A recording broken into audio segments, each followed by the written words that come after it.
My name.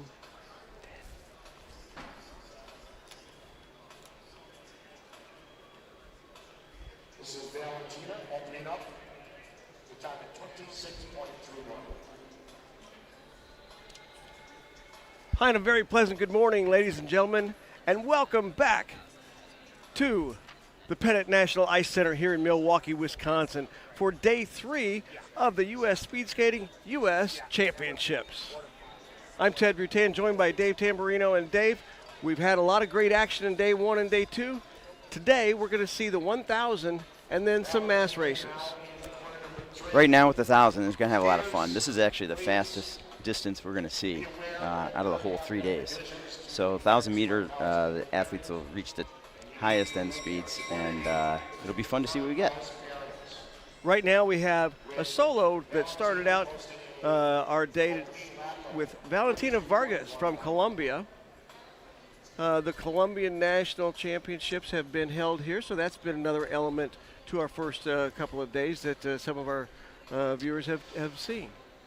Well, you know, it's interesting because who would have thought you had speed skating in Colombia?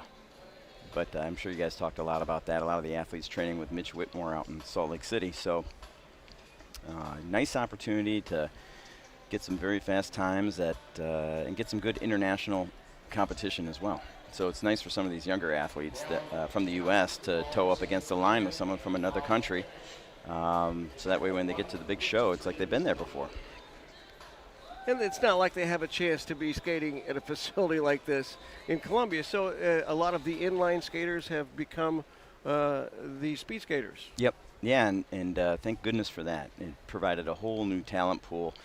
Well, you know, focusing on American athletes here in the U.S. We opened up the door through Casey Boudier, and then many, many, many more American inliners to go from wheels to ice. So, how'd she do? Our next pairing that we have coming up here is Natasha Linden from Denmark will be on the inner, and Vanna Schill from the U.S. will be the outer. Vanna's someone we want to keep an eye on. She is, I believe, probably 13 years old, trains here in Milwaukee. Apparently, did we get a little change? Was not able to start with this pairing, so we've just got Natasha Linden. Well, how about that? Yeah. So we've got a couple of solos to start things off today. Well, that's never fun. You know, it's always nice to race with a pair. They push you, you push them, and then also you get that nice opportunity for a draft on the backstretch, but every once in a while it doesn't exactly go that way.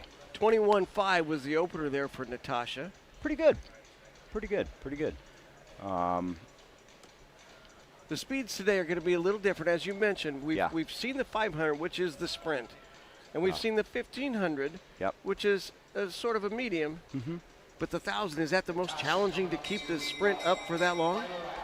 Sprinting's interesting because it's a fine line. You know, you want to be able to give it all, but at the same time, you need to stay relaxed during the process. So the 1,000 is almost the perfect distance to keep that mindset.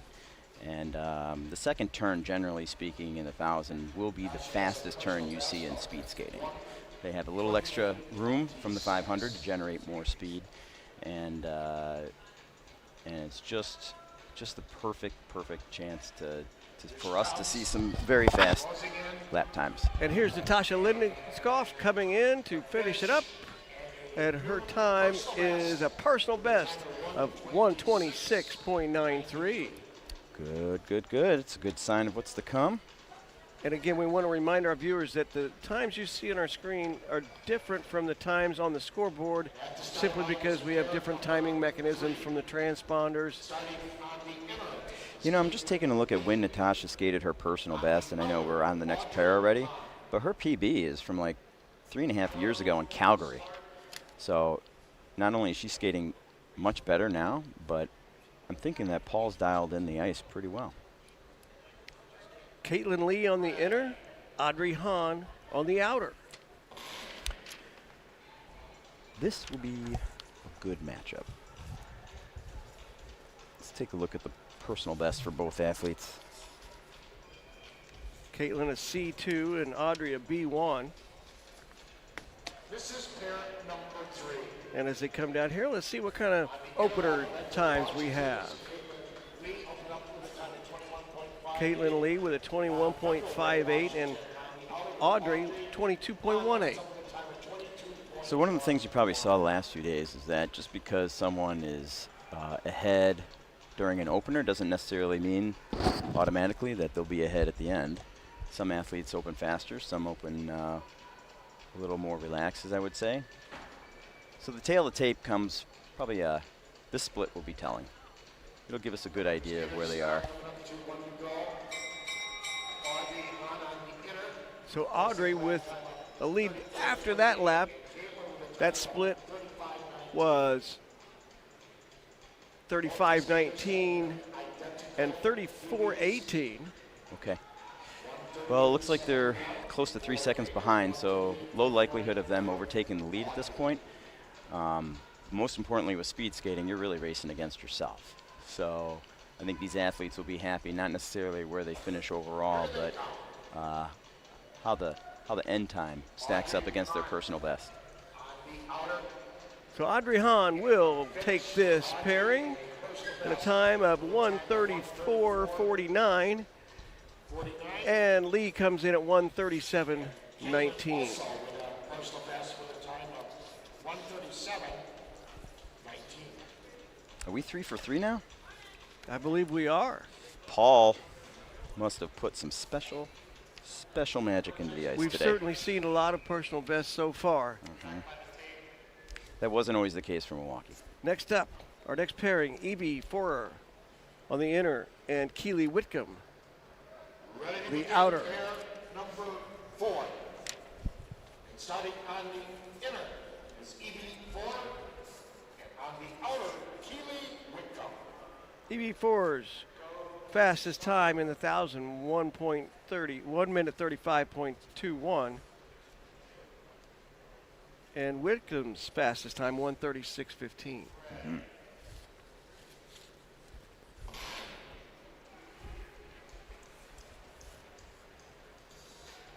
Clean start. Pair 4 is underway.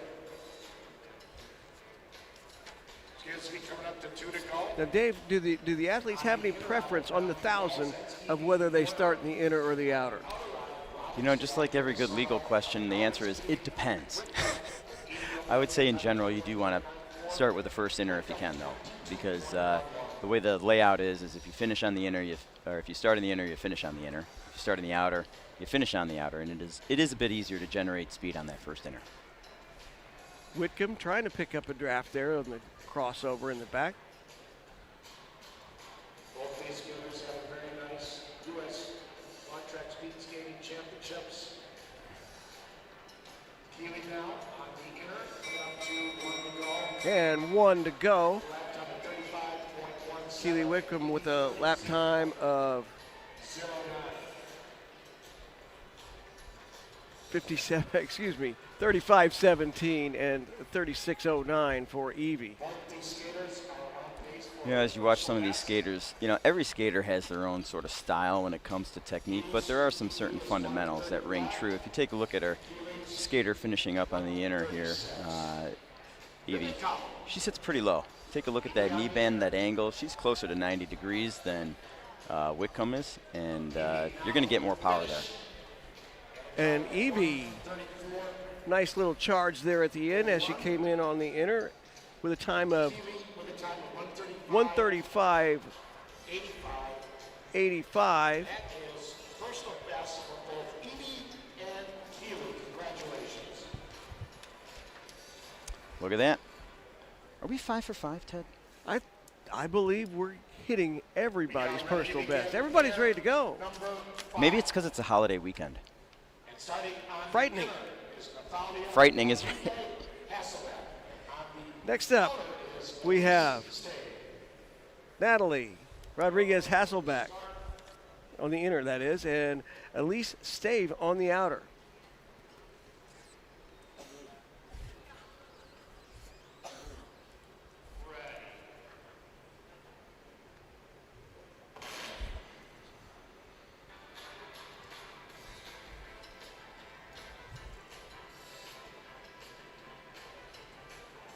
Elise a B1.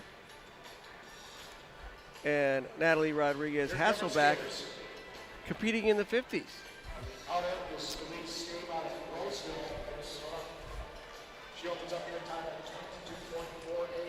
So the opener right there at 22.48 for Elise and 22.67. Close crossover here on the backstretch. So you see how close those two athletes are coming out of the turn. This time it's going to work out. Smooth transition, however, any closer and next thing you know you're going to have an issue with the crossover. There's a little bit of an issue there too. Did it look like that Elise might have had to hold up just a hair before the crossover? Yeah, could have been, and generally don't want to impede the progress of the other skater. But you know, there's some things you take in mind here. And for some of these athletes, this is a development opportunity. And so, yes, there are, you have to maintain a stringent standard when it comes to the rules, but if there's a little bit of flexibility with some of these young athletes, referee might come up to them instead of disqualifying them if progress is impeded. They may say, hey, look, here's the situation. Next time, let's focus on this, and it'll be a warning. Yeah. Elise Stave coming around. Really nice skate for Elise. And she finishes at 131.71, and Natalie at 137.64. Well, how about that? I'd say. Let's see if we've got some more personal records there. Yeah. Oh, definitely.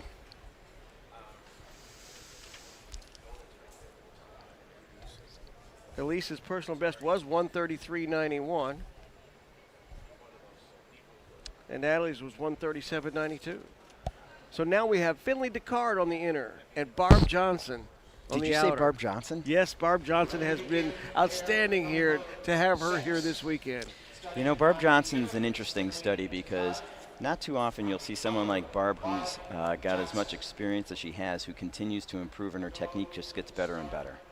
Seeing Barb skate now, technically, I remember the first time I saw her skate in the early 90s. And she was a great skater then, but I can't say I've necessarily improved on many things 35 years later. It was pointed out yesterday by Brian Hansen that she skated here perhaps before this was indoors. Oh yeah, when I refer to seeing Barb skate in the early 90s, that's the State Fair Park Oval here outside. Literally a rock's throw from the freeway. And Finley starts off with an opener of 22.01 and Barb at 24.49.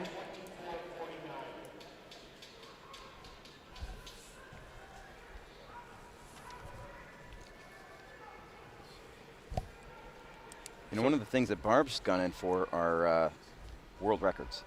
So Barb, in her age category, is one of the fastest skaters in the world. So would be interesting. I don't know if we're going to get the results right away. I could probably look it up, but find out how Barb is doing relative to her age category, because I'm not saying that she's going to do it, but she could potentially, for her age category, have a pretty special time. That last lap time, 35.98 for Finley and 37.02 for Barb.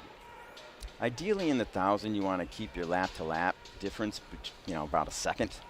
A lot of the times here, haven't quite seen that yet, but as we get to your better skaters, your faster ones, these are all great skaters, as you say, so your later pairings, we're going to be looking to see if those skaters can keep it within, 0.8 of a second to 1 second drop per lap.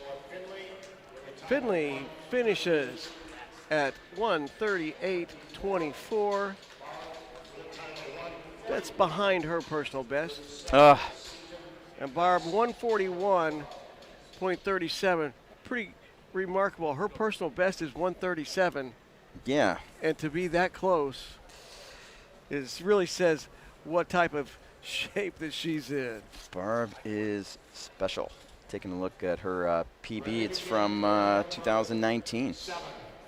So it's been there for a reason. Must be pretty fast, Barb. Therese Wilkins on the inner and Leah Choi on the outer.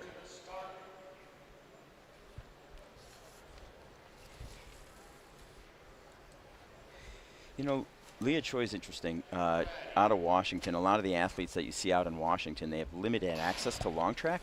They skate short track. And so perhaps they might come to Milwaukee for a camp or Salt Lake for a camp to get some long track ice, but they primarily skate and train short track, which ice is ice, but at the same time, short track is just an unbelievable tool for developing long track, particularly turn technique. Opener for 20.98 for Charisse, and Leah 21.46. Kind of going back to the technique and Leah and the turns, her turns are excellent. And a lot of that has to do with skating on a 111 meter short track oval, and you get to the big oval, and a lot of the puzzle pieces translate. She has very, very good turns. Her club is churning out some great talent. Coach Lee. That lap time of 33.22 for Charisse, 33.97 for Leah.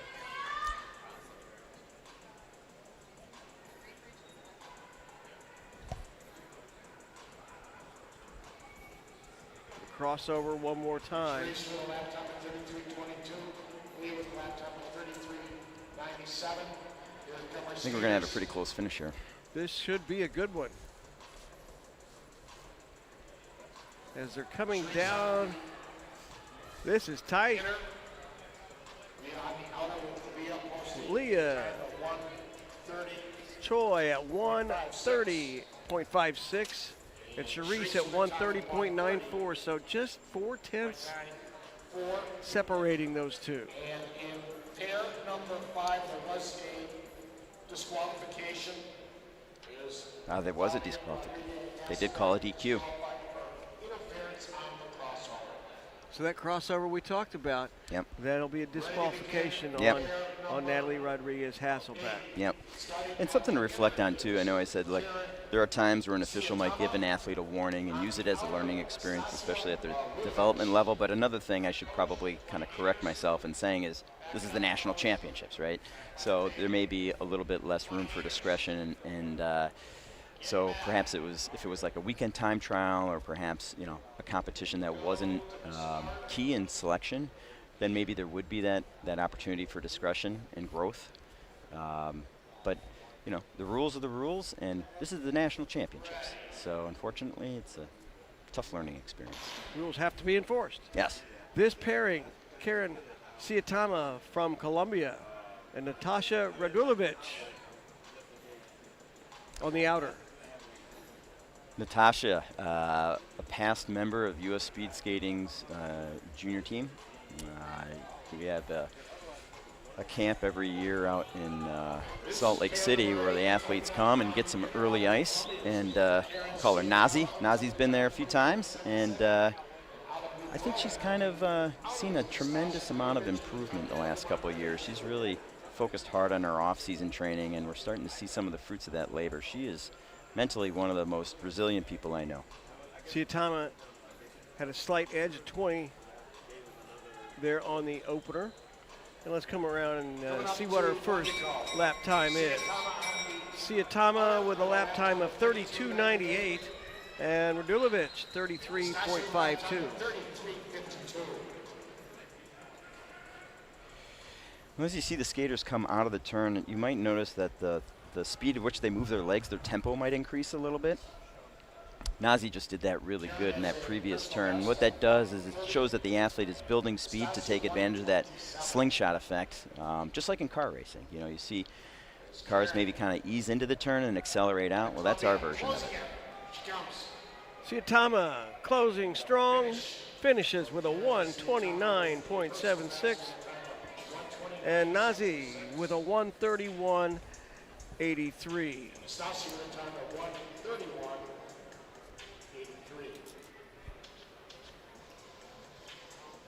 So coming up next, Elena Stave. We saw Elise a few moments ago. She'll be on the inner. Yeah, I saw the Estave up on the scoreboard. I felt like I had deja vu.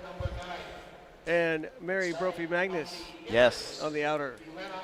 Mary and I are past club teammates from the Saratoga Winter Club out of the beautiful city of Saratoga Springs, New York. That's our hometown, born and bred. Go Toga. Go Toga. We They have parties there, right? Toga parties? There are, especially during the racing season. Saratoga is a racing town, but for more than just speed skating. It's thoroughbred racing. They got the Travers every year, so you tune into CBS, you might see them come August. I used to be one of the many kids on the infield crew, driving tractor, whacking weeds. And Mary is having a bit of a resurgence in her career. And it's fun to see one of my old teammates out there. Mary with an opener of 20.03, Elise with an opener of, Elena with an opener of 21.26. Maybe getting a little bit of a draft there on the crossover. Yeah, every little bit helps. And actually, believe it or not, during a draft, sometimes it helps the athlete in front as well. That NASCAR effect or that golf ball effect where the air kind of gets pushed forward a little bit. So hey, it's a partnership, right? There's two of you out there skating, so you try to be your fastest, and if that helps the other skater, even better. Even better. 51.95 for Mary on that last lap, and 53.98 for Elena. Look at Mary go. Call her Brof. Let's go, Brof. Mary's mom, a heck of a golfer in her day, when she was still with us. Great golfer. So Mary will finish up Look at that. in 128.89, and Elena with a personal best of 129.5. Solid races, not personal bests, and it can be pretty tough as an athlete. You come to a big competition like this, you feel like you skated well, and you don't get that PB. Ugh, man. But then again, the personal best Ready to begin? at sea level, we don't have that distinction here between one or the other. Exactly. Here in Milwaukee, we're at sea level. Barometric pressure tends to be a little bit greater. Air is a little bit thicker than places like Salt Lake City or Butte, Montana. I mean, you're a mile high. So there is a little bit of a give and take. When the air is thinner, it's hard to get that oxygen. Ella Teeples on the inner, and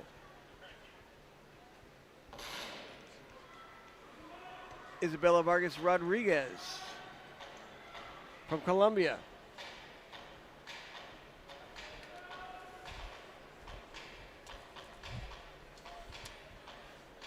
This is pair number 10. See what we come up with here on the opener. Teeples out of Salt Lake City, open up on the inner with a time of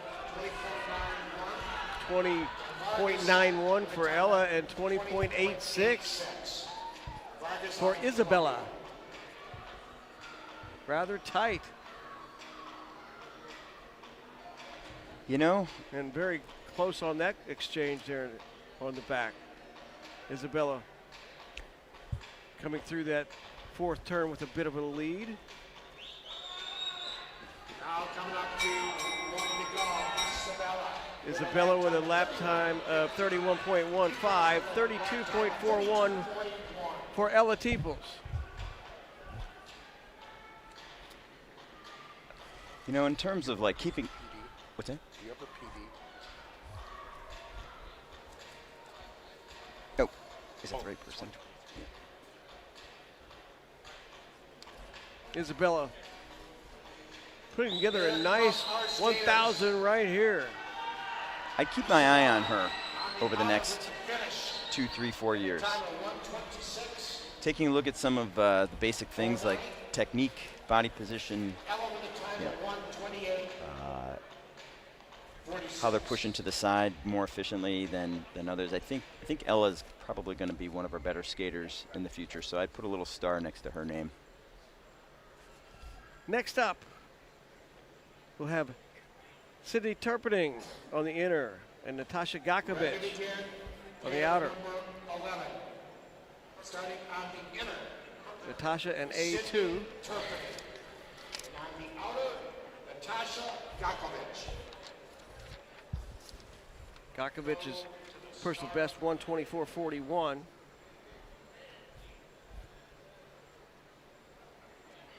and Turpin's personal best at 123. So personal bests are right there close. Perhaps we'll have this pairing be as close.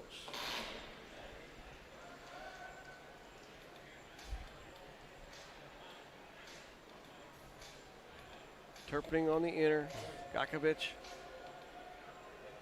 coming around on the outer. This is going to be really tight at the opener. Near dead heat. Actually, it is a dead heat. Both of them timed at 20.40 on their opener. This is, I think, I'm hoping that this pair is going to be close, because this could be a nice example of what we call a mutually beneficial relationship in terms of racing. You push each other, maybe exchange some drafts in the backstretch. I mean, they're not trying necessarily, but yeah, this is good. They're going to be real close coming along. 1 to go, and they're still almost a dead heat. As a matter of fact, they are at a dead heat again. Wow. Identical times on the opener, identical times, 31.46. Still a little bit of a draft there on the backstretch. I mean, ideally, maybe want to accelerate a little harder coming out of that turn. Like if you're Sydney and you think it's going to be close, if you got a little fuel, give it a little boost.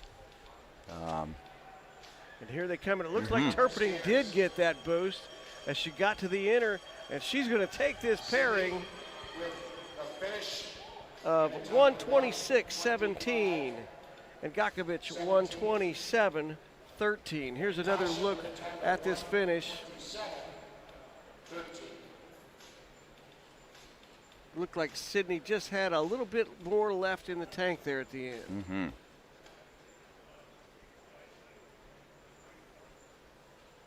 Both of those athletes, college students. So balancing the rigors of university studies with training full-time for speed skating is, I got to tip my cap to it. It's hard to do both. Our next pairing, Ilse Schob on the inner and Marley Solden on the outer. Marley's been one of the strong B2 skaters.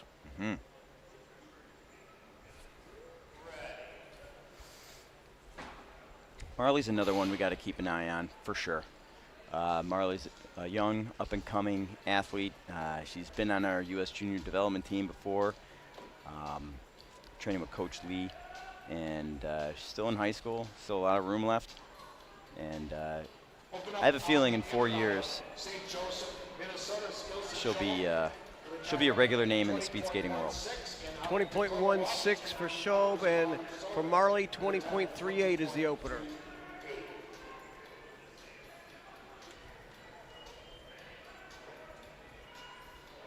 Ilse literally has speed skating in her blood. Her mom is someone who's made a tremendous impact on the sport and on many, many, many athletes. Susan Sandvik Schob. And they have 1 to go. Ilse 51.12. Marley 51.92 on that full lap.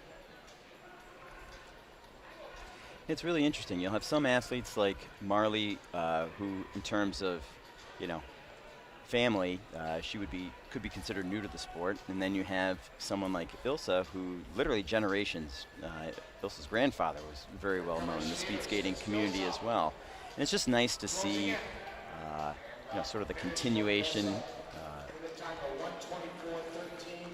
Ilse, her time 124.13, just off of her personal best of 123, but this is at sea level.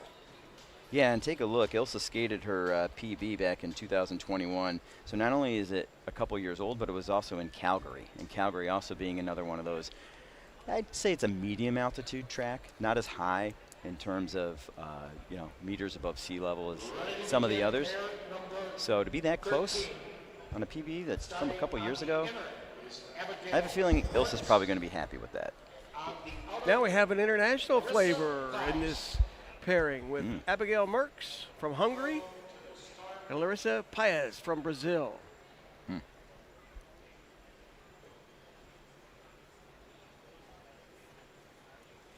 Well, hopefully they have some family back home watching. Don't know if we have any of the records for Brazil and Hungary in here. I think your color guy has it somewhere around here. Where is he? Oh, that's me.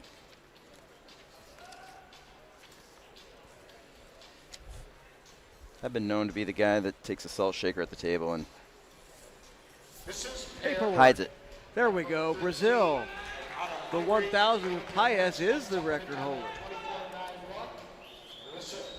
At 122.8, that was set in Salt Lake City. So he's out at 21.1, or actually 20.89 as we look at the scoreboard, and 20.91 for Merckx. Really close. And that Brazilian record getting set at last year's event of this ilk. So 30.81 there for Merckx, 31.55 for Paes. Shaping up to be a close one.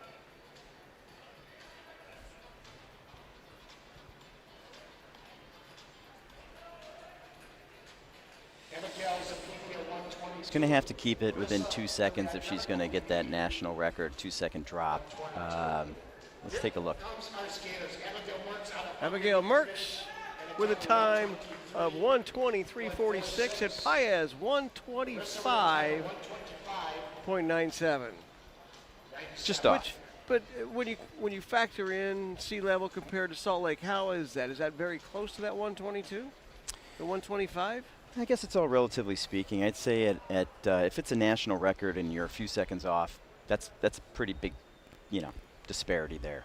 She probably would have wanted a little bit more. I mean, I want to give them maybe anywhere from 0.6 to maybe 0.8 of a second per lap. If it's a 2.5 lap race, maybe it's about 2 seconds differential if we were to keep it apples to apples. So, seeing if it's 3 seconds or more for me, I'm kind of thinking she's not going to be happy with that race. Melissa Dahlman on the inner and Piper Eady on the outer. Melissa Dahlman, the veteran athlete, and Piper Eady, the young junior up-and-comer. Piper is a freshman in college. I believe she's going to Marquette University and here in Milwaukee, and has been on our junior world team, and is definitely one of our top young women coming up. 19.5 on the opener for Piper, 20.74 for Dahlman. You can see Melissa chasing hard down that backstretch. Perhaps maybe having a stronger last lap for Melissa will help her reel in Piper. Coming up to the bell. Here they come to the bell lap, and Piper with a 49.54, a 2-second advantage on that lap over Melissa. She was in at 30.94. Yep. Piper was 30.04. So with Piper, the big thing we're looking for here is seeing, can she keep that second lap within a second? Within a second.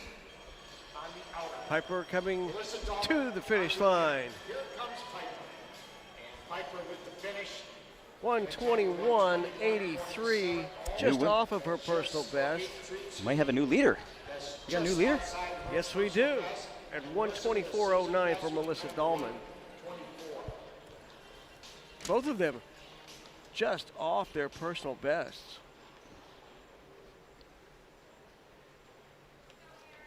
So next up, on the inner, we have Libby Williams.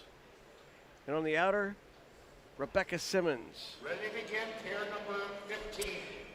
The reason why I like this pair so much is you have two athletes that have a lot of experience skating both short track and long track. Rebecca's out of upstate New York, Round Lake, and Libby out of Colorado. Neither one of those towns have their own dedicated covered 400-meter oval, so you got to get creative.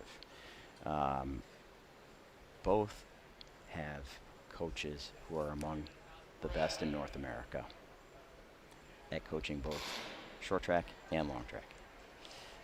Pat Wentland being Libby Williams' coach out of Colorado Springs, And Rebecca Simmons, having worked with the Saratoga Winter Club for many years, has had work with Pat Maxwell, who was one of my old coaches as well. And both coaches having strong philosophy of doing both short track and long track.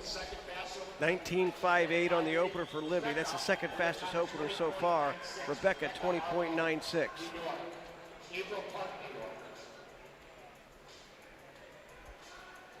Good start there for Libby. Yeah, Rebecca definitely being an athlete focused more on the longer events, 3,000, 5,000. She's done a lot of good work to improve her shorter ones. So with Rebecca, the longer the race, the better.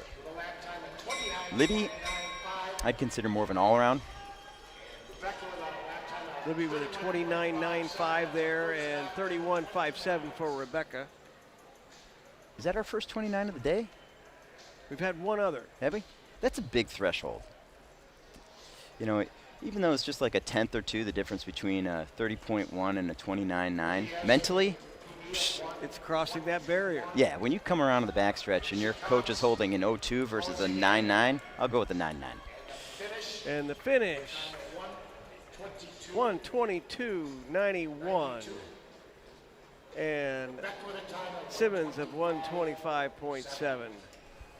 So 122.91 is the second fastest so far.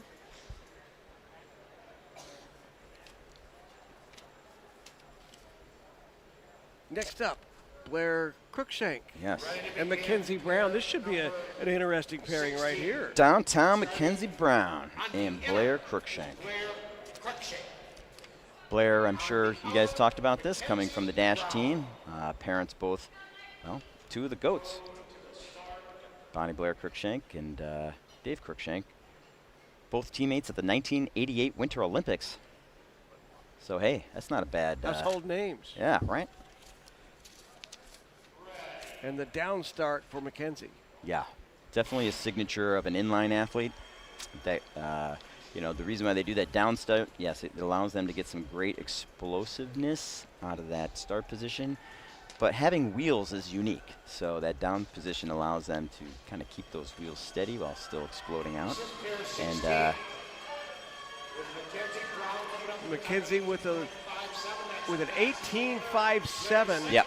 And 18.84 for Blair. Good openers for both of them. Yeah. I have a feeling both athletes are going to want at least a 29.5 on this first lap.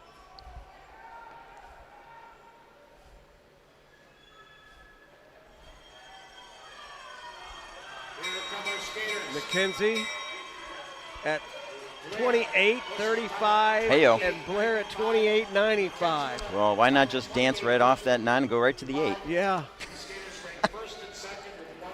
Skip over the rest of that 29 stuff. Yeah.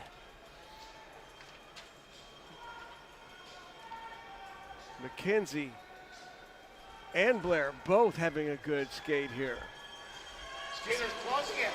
Blair coming on strong. Not quite enough to get Mackenzie. Mackenzie holds her off, 119.05 and 119.5 for Cruikshank. And Blair with a time of 119.50.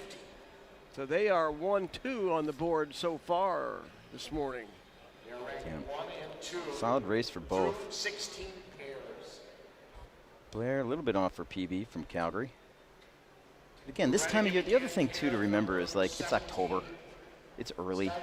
It's very early. It's not peak. Definitely not peak racing season. season. No. In fact, old timers like me, we wouldn't even be racing in October yet. It's because there wasn't even ice.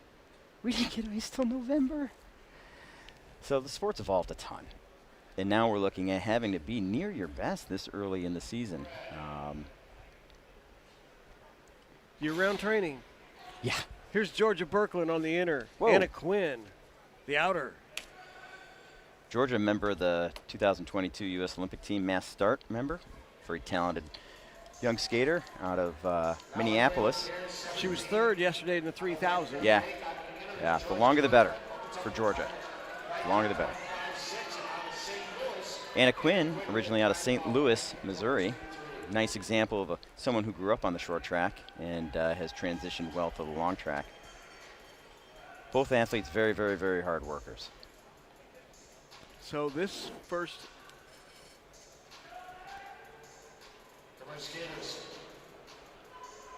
Anna definitely being a little bit more on a sprint specialist side of things. But you know, to do what Georgia does in the mass start, you have to be fast. You have to be explosive. They were both in the 29s there. As you can see, 29:38 for Anna and 29:74 for Georgia. Now here's the interesting thing. Someone like Georgia, it's not necessarily about the opener or the first lap. Yes, those are critical. You can't start too far behind, but the thing is with Georgia, let's see what her second lap is. Because a lot of times you can make up some ground. This will be close. This one is close. Boom. Look at that. Georgia 120.67. Right. And Anna 120.86.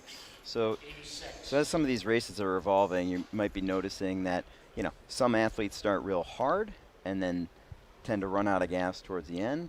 Others tend to ease into it and then finish really hard at the end. Some kind of maintain sort of an even all the way. Typically, you might see a sprinter start off a little harder and kind of have to focus on how tight can I keep it, how can I mitigate the loss, how can I, you know, kind of keep it together.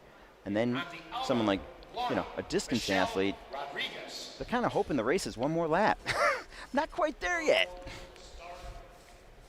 Sofia Prosperova and Laura Michelle Rodriguez.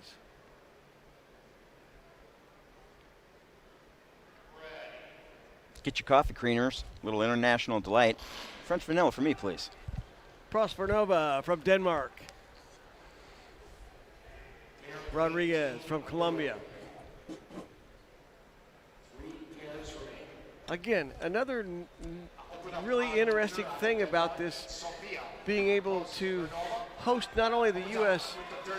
National Championships, but having the internationals come and compete as well. Yeah, and I think at the 10,000 foot level, it's great for the sport to be able to kind of work with some of those other countries out there to give them an opportunity to have an elite competition. Whereas amongst other athletes, you know, when you come from a country like Brazil where perhaps there isn't that pool of athletes, who are you going to race against? Out of Denmark with 1 to go. The Lap time of 28:38 for Prosperova and Rodriguez at 30.76. So Prosperova, the second fastest time through 600. Who's got those Columbia world records? Here's Brazil. No, Sofia. Closing in. This is Sofia Prosperova. Sofia Prosperova, 1:18.19. That is the fastest so far today. And Rodriguez, 1:24.52. Now keep in mind, like, having the international athletes here does not affect or impact our national team selection for the U.S. They are racing for their own country, so perhaps maybe they come in first place at this competition, or they might finish well enough to bump, you know, a U.S. athlete to maybe fourth, but still for the purposes of handing out awards, the international athletes will not affect the standings of a But this is a chance for them to actually post an official time at a sanctioned event. Yeah, which is very important, especially with some of these countries having stringent funding times. In order to get the funding to go to a competition, some will have very strict time standards, and it has to be a sanctioned competition to meet that time standard. Now we're getting into the final three pairings, and this one should be a great one. Kimmy Getz and Sarah Warren. Kimmy Getz second in the 1500 and second in the 500. And Warren was fourth in the 500. I always say, what Kimmy wants, Kimmy gets. And I'll tell you, first time I really realized that Kimmy had the opportunity, the potential to be one of the best skaters in the world was at the 2022 Olympic trials in the 1,000. She is very gifted in the 1,000. 17.58 on the opener, 18.32 for Warren. Sarah Warren, an interesting study as well. some may not know this, but she was a Division I soccer athlete at the University of Illinois, Champaign-Urbana. Champaign-Urbana. Yeah. Maybe you guys talked about that in the past couple days. Lap time 27:14 for Kimmy. 27:75 for Sarah. Kimmy, ranked first now with 1 to go. Posting lap time of 27.14. Kimmy really looking strong here. Yeah, she is really, Skaters I'll in say, the evolved over the last 2 Kimmy with years. the accent. One of those athletes you see that she's skating and you know she has it. She's not going to get her personal best, but it's going to be close. 1:13.86, and Sarah at 1:16.49 take the fastest 2 times of this day so far. I always like to look for the high five in the backstretch because that's really what it's all about.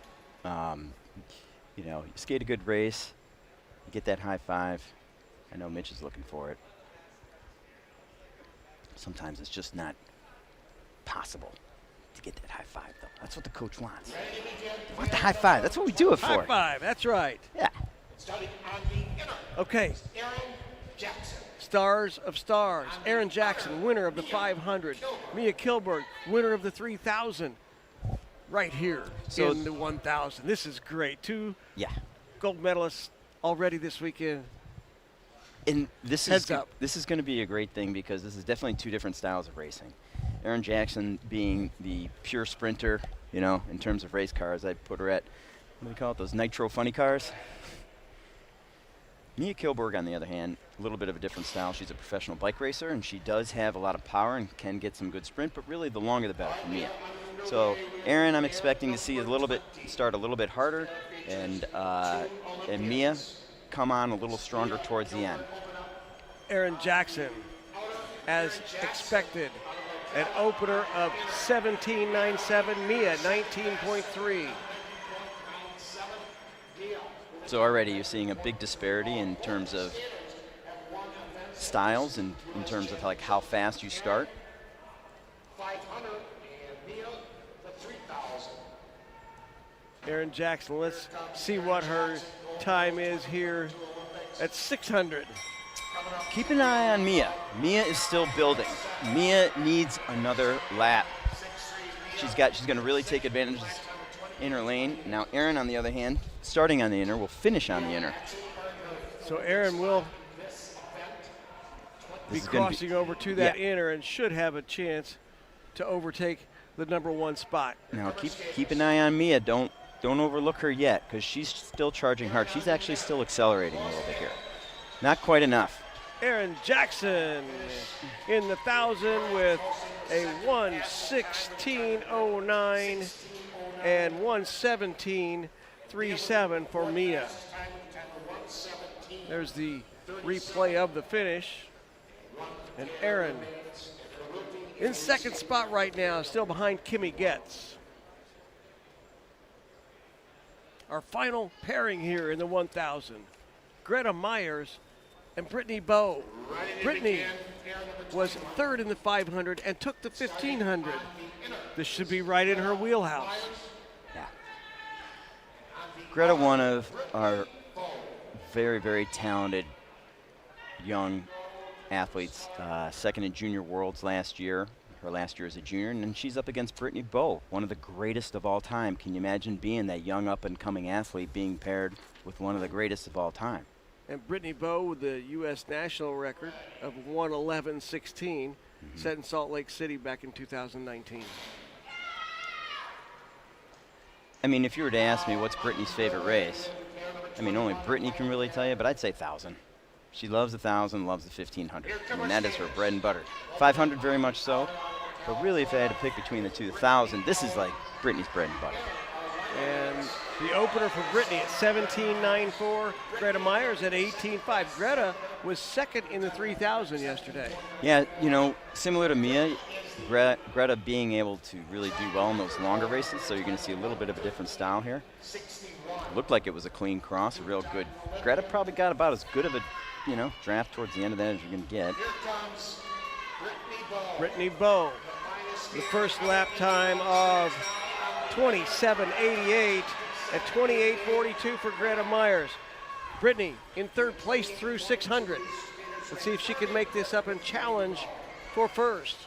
First place so far is Kimmy Getz. Second is Erin Jackson. Okay, Brittany finishing on the outer and Greta's finishing on the inner. So Greta might be able to, close the gap a little bit here, but really. Brittany Bowe with the national record in the 1,000 finishes at 1:15.51, and that is good for second place today. So Kimmy Getz will take the 1,000 with Brittany Bowe in second and Erin Jackson in third. One of the things that's been something that U.S. speed skating should be very proud of is that we have a tremendous amount of depth right now. Great depth. Great. And we're going to have a reskate coming up. And it says E, and I can't tell you if that's Elise or Elena Stave. It is Elena Stave. Okay, thank you, Jeff Brown. I'm not sure. Oh, what stave is it? Which stave is it? Elise. It is Elise. Okay, we did have that confirmed. Ready to begin the reskate, starting on the So they did have the disqualification earlier, and so Elise gets a chance to run a second time. Yeah, it's nice to have an option to an opportunity to improve and get a faster time. And if that, obviously, if there was a disqualification that affected her skate, so she gets that second chance here. Yep. Although not as easy, out by yourself a second time. It's not like you were set to go knowing what your start time was going to be this morning. Yeah. Yeah. This is Elise Stave. So Elise, her personal best in the 1,000 is 1:33.91. An opener there of 21:77.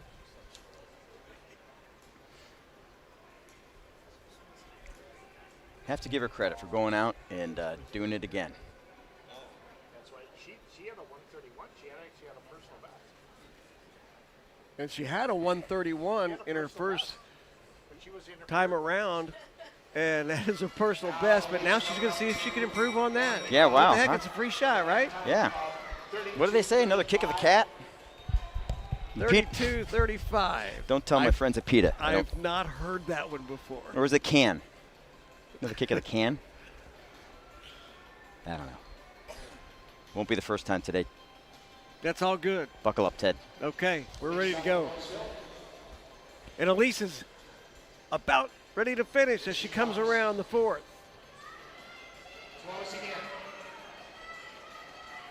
And she's a youngster. She's got all kinds of energy. She says, let's race again. I know. Let's do it. Let's get another personal best. 1:28.52. Did she do it? Yes. Look at that. Remember those days? To be young. 1:28.52. That's wow. impressive. That's why she got a second chance and took advantage of that. That's going to finish up our 1,000 for the women. Kimmy Getz in first, Brittany Bowe in second, Erin Jackson in third. We want to thank our fine sponsors, Unbottled.com, Under Armour, USANA, Rise Bar, the Utah Sports Commission, the University of Utah Health, and the Rudy Project. We're going to take about 20 minutes, be back with the men's 1,000 here from Milwaukee.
Ready for the men's 1,000 meters.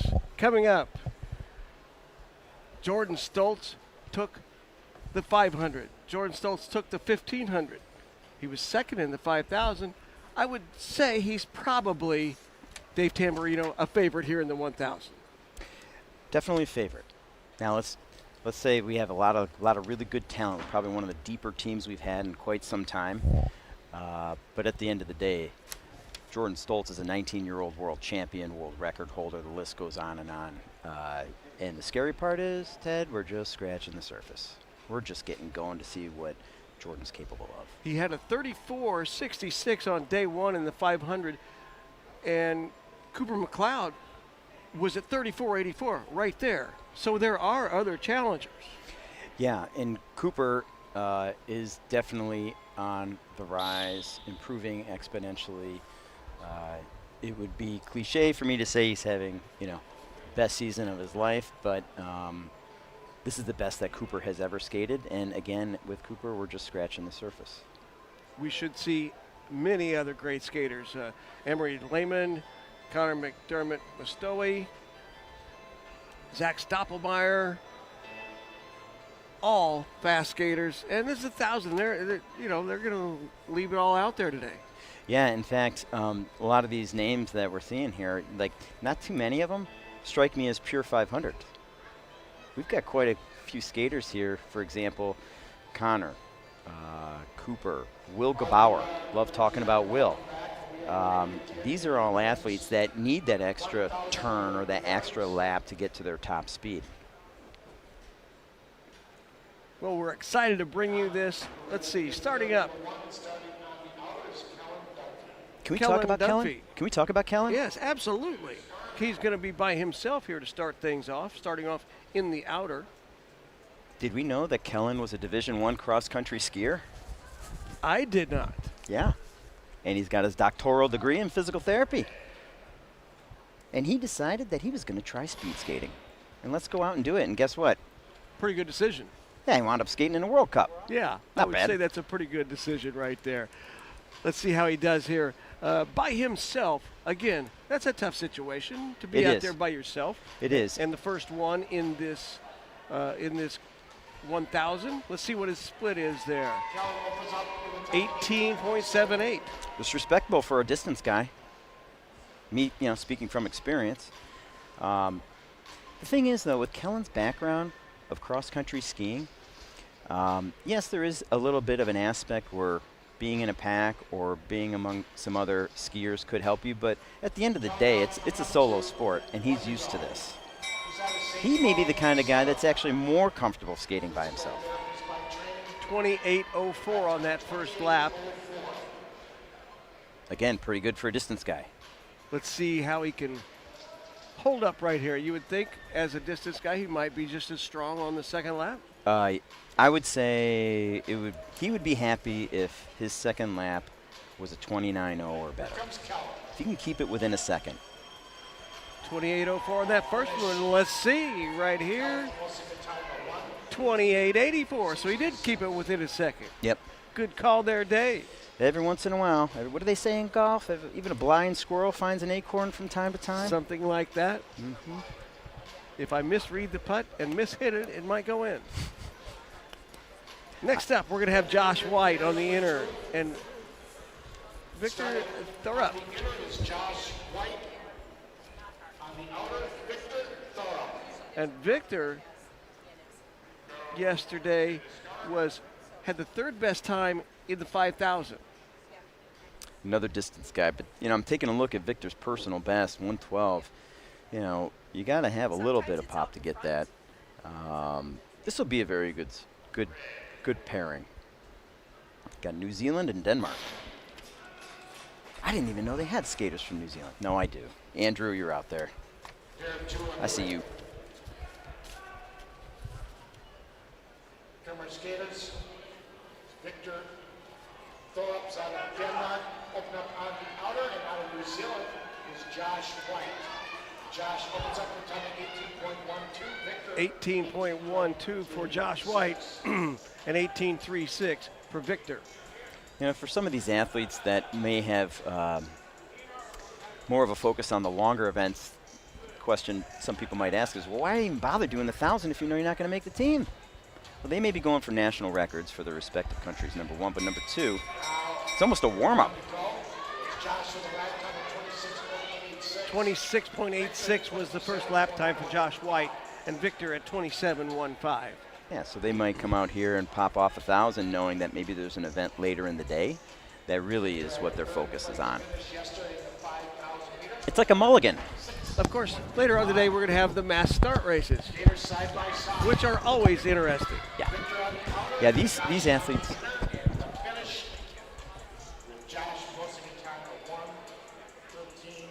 And Victor at 1:13.15 and Josh at 1:13.25. That was really close. Enjoyable to see those close races, close finishes. You know what's going to be enjoyable is watching Theron skate here in this next pair. Theron Sands. He and Ed Nagel on the outside. Theron scared some folks at the 2018 Olympic trials. He almost made the team in the men's 10,000. Now keep in mind, Theron may have been around early retirement age at the time.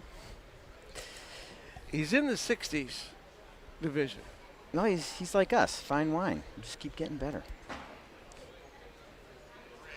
I've used that before. Not many people believe that when I say it. They also say vinegar keeps well, too.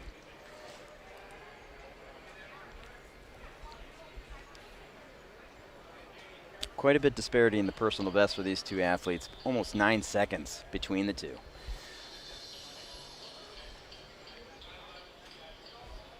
Well, Ed Nagel, of course, Theron Sands, I'm not sure when that 121 occurred.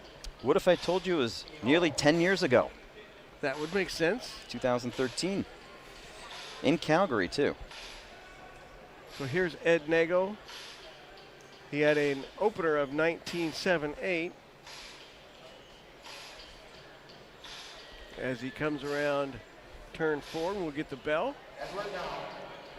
Let's see what his first lap time is. 32.61.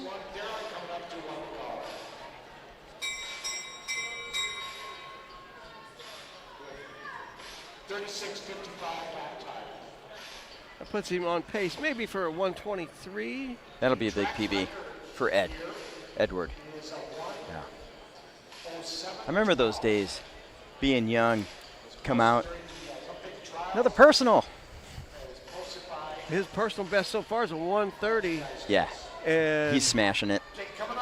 Coming in at 128.58. Nice to see a personal best there for Ed Nagel. Absolutely. In fact, I'm hoping he's going to get a high five on the backstretch. And Sands comes in at 137.22. Go Theron. I can tell you one thing. You don't see me doing much racing these days, so. Dedication to continue the sport. Yeah. When you know you're not going to be getting better, you're trying to maintain. And to race for the fun of it. How about that? Now we have Anson Quinn on the inner and Landon Bogie on the outer. Anson out of Saratoga Springs, New York. Let's go, Saratoga. Anson also having a personal best that he set at Lake Placid. Oh, okay. So I think it's going down.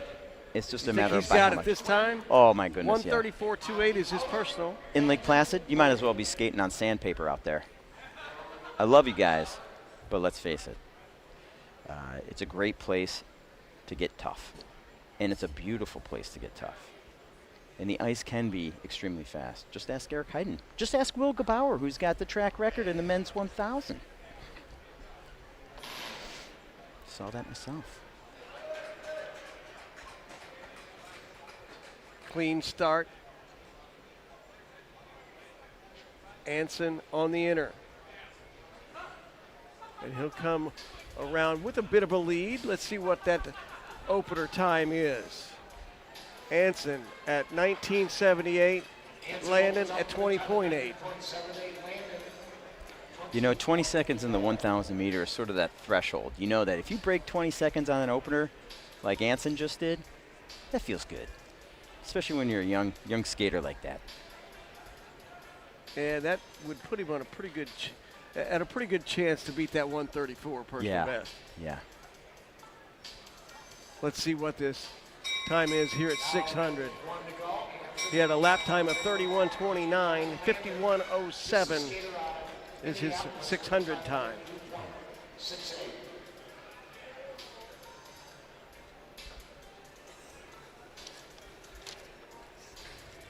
That's going to be well under his personal best.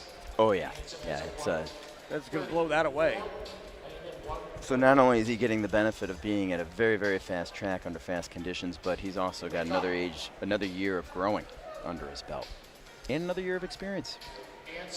So here he comes, and a personal best at 124.07. Yeah, let's go break a 10-second personal on 1,000. Wow, that's pretty darn impressive. And Landon, 128.30. Two very good times for those young athletes.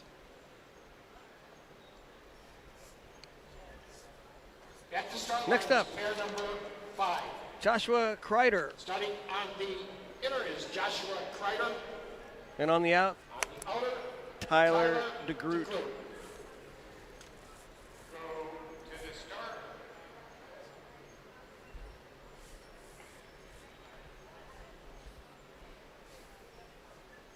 Good to see, Dave, that you have that revised start times.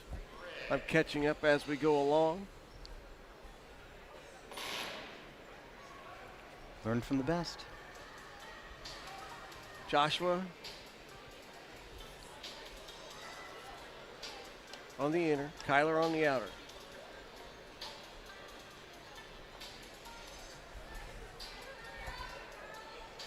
Nice even matchup here. I think we're going to see a nice draft on the backstretch. 21.57 for Josh, 21.7 for Kyler on the openers. Hey, if you thought Josh was a good speed skater, you should see him on the tennis court. He's a pro. Is that right? He's a tennis pro. He's a tennis teaching pro. Had a chance to talk to him about my one-handed backhand, my one-e. And his advice? Keep practicing. At least he didn't say go to 2. First lap time for DeGroot, 53.77. Kreider at 56.04.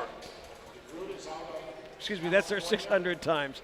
Don't let me say they're that slow on their lap times. 32.07 and 34.47 were the actual lap times. The nice thing about speed skating is, again, you are racing against yourself. Yes, in terms of team selection, you're competing against other people, but really these athletes really looking for that personal best right now. Kyler DeGroot comes in at 127.45. That is a personal best. That's right. Joshua with a finish at time of 135. And Joshua at 135.14.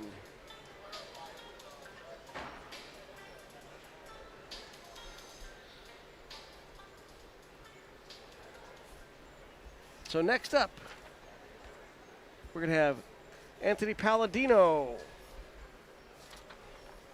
and Gavin Ord. Ready to begin pair number 6. These guys were in high school together. Their lockers will probably be right next to each other. Anthony Palladino. And on the outer, Gavin Ord. Well, they're right next to each other alphabetically on this list that we have in front of us today. The personal bests are within less than a half a second difference. I know. These two are tied at the hip. Gavin Ord on the outer. And of course, Chris Ord is also here at this competition.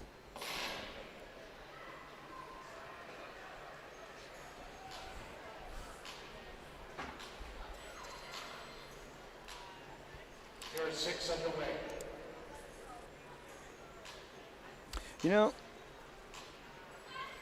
These two, it's remarkable. Up to 2 to go. Not only are their personal bests close, Anthony 6 fast opener, time of But they set their personals on the same day, too. Let's see if they can do that again here today. The split time, 20.5 for the opener for Palladino, 20.75 for Gavin. Scans will be coming up to 1 to go. Here they come. Palladino with a slight edge, Palladino on the outer. and then he will have the chance to finish on the inner. So he comes in, his lap time was 31.95. They didn't get a lap time there for, Anthony posted a lap time or that of was 31.95. Gavin Ord's lap time of 31.95. Ooh, a little draft here in the backstretch. Oh, that's good. Skaters, personal bests are So Palladino, identical, both 127 and change.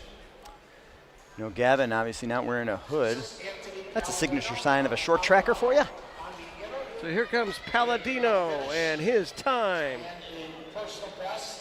126.62. That is a personal best. That is ranked first through 6 pairs. And we didn't get the time there for Gavin. That'll come later when we get an official time. Again, the times I'm giving you and the times you see on your screen are not always the official times, but they are very, very close. So a personal best there for Anthony Palladino. We've seen a few. Well, Gavin would have smashed his then, too. So, Next up, Chris Ord. jeez Louise. Chris has a little more experience than Gavin. I got to look at the birthdays here. Henry Schliesting on the outside. At the start line is pair number 7. Starting on the inner is Chris Ord. And on the outer, Henry Schlichting.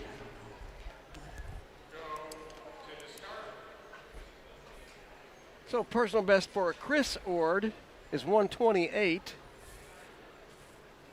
And for Henry Schliesting, it's 126.87. So this should be a good matchup.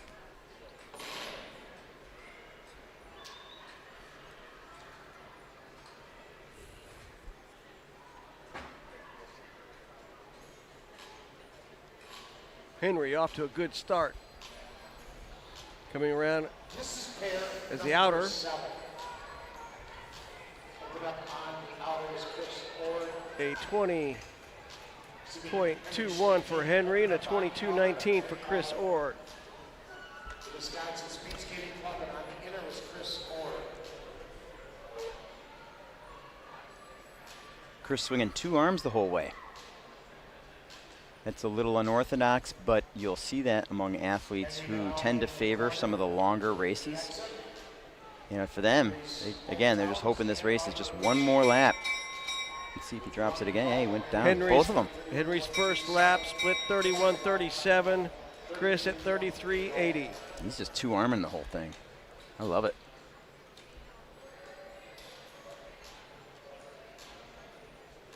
Even Henry, 2 arms on the backstretch. I like to see that. You know, it's good aggressive skating on both skaters. You know, in terms of their strategy, it's fast ice, so they know that the glide is going to carry them. So maybe they can afford to be a little bit more aggressive, swinging those 2 arms. Like Let's it was see a if he 500. gets his personal best here. 126.21 will be his personal best. 21.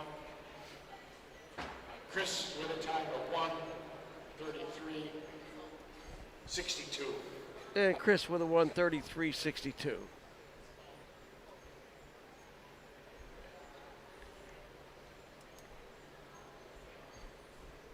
So next up, we'll have Orion Guttrell and Tristan Boyd. Tristan Boyd, I believe he's another Colorado Gold, training with the one and only Patrick Wentland. Patrick Wentland being one of the early coaches for Apollo Anton Ono. So those Colorado skaters, Both Colorado Gold Two of skaters them. here. 2 of them. And at the start line is Well, Patrick's got his hands full then, so hopefully he has a little assistance on the backstretch, because I will tell you, speaking from experience, having 2 of your athletes in one race, it's tough. Pick a favorite child. Go ahead. You can't.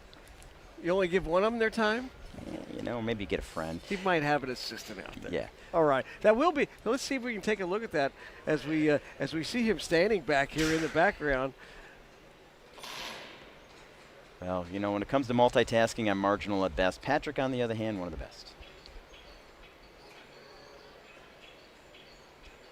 So Cottrell on the inner, Boyd on the outer. This could be a good matchup. Here they come. I'm certain they have practiced together. Yeah, that's the. There's no mysteries there. As Cottrell has the edge. Oh yeah, this would be a nice draft on the backstretch. Boyd 20.8. Cottrell 21.04. Look at this. On the That's the opener. perfect draft. That's the perfect draft. Maybe shorter. You never want to wait for your pair though to get a draft, because that basically means you're decelerating. So the coach always tell you, keep going.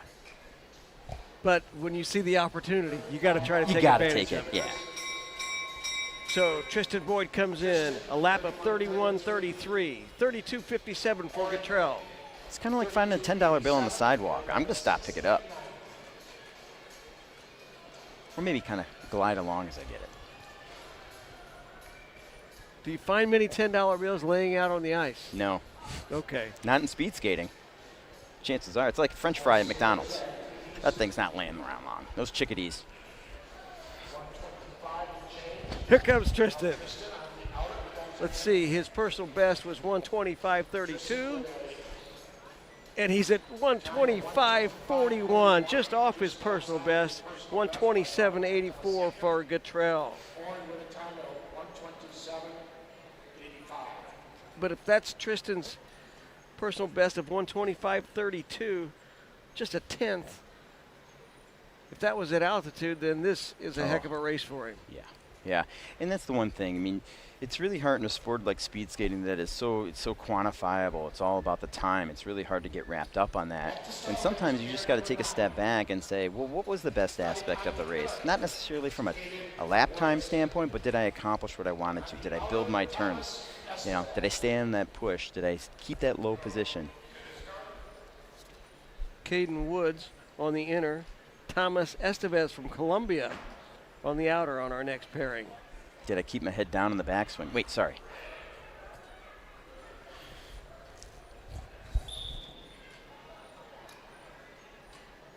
Or when I talk to my friends from Colorado and they say they're driving the ball 275 yards, and I'm like, Yeah. how's that compared to my 175 Yes. yards? That's just because of the difference in altitude, right? Absolutely. I'd give it at least 120 yards. Off a cliff. Yeah, downhill. A rare false start. Yeah, false starts are interesting. Because once a false start is assigned, it doesn't matter who got it. The next person that jumps, it's bye-bye. Actually, two false start disqualification in the 1500 on Friday. Ugh. I believe he just lined up over the line. It's just a mistake. And again, this is the U.S. Championships. You have to have the officials right there on top of it. Estevez, 20.32 on the opener, 20.7 for Woods.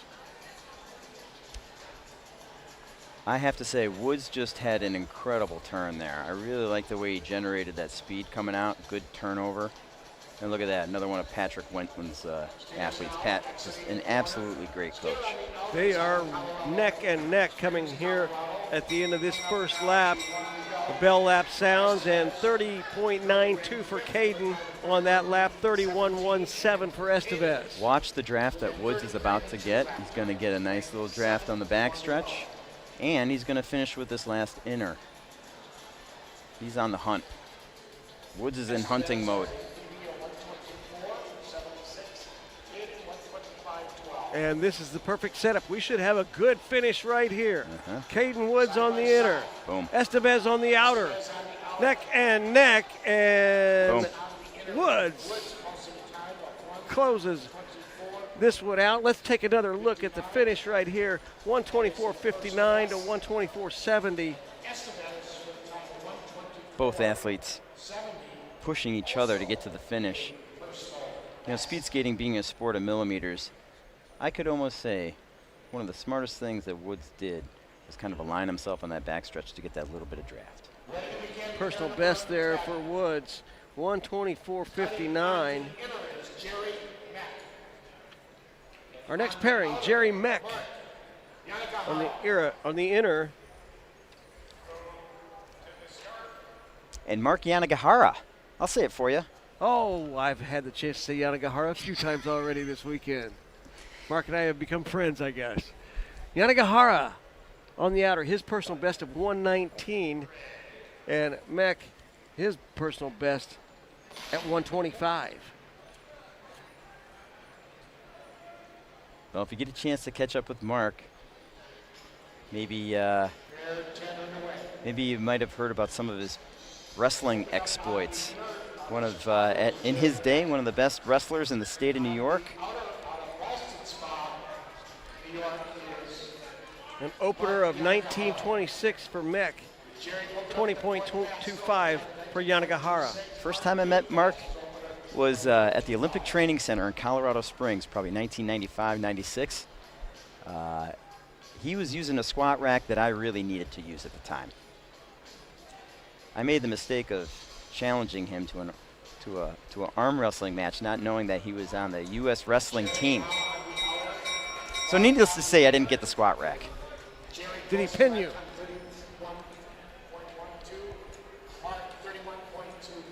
31.22 there for Mark, 31.12 for Meck. So very close time there on that lap. Let's see what happens here with the crossover. Meck getting some good coaching there, because coming out of that turn, Mark did have the right of way, and so Meck strategically allowed Mark to go, which is it's hard for Meck because you're decelerating a bit, but you also don't want to impede the progress of the other skater. So probably the other way around. Here they come, and Jerry Meck, 124.86.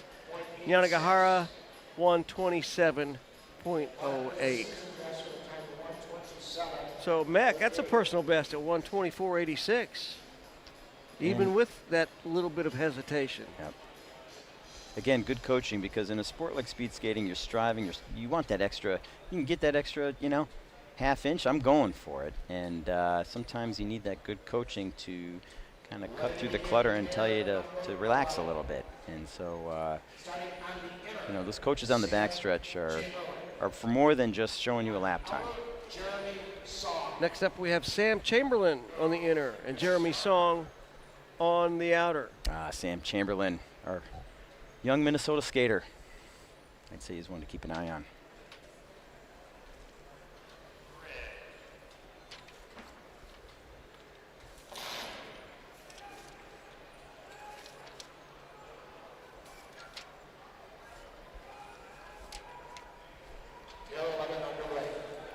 Chamberlain is C2.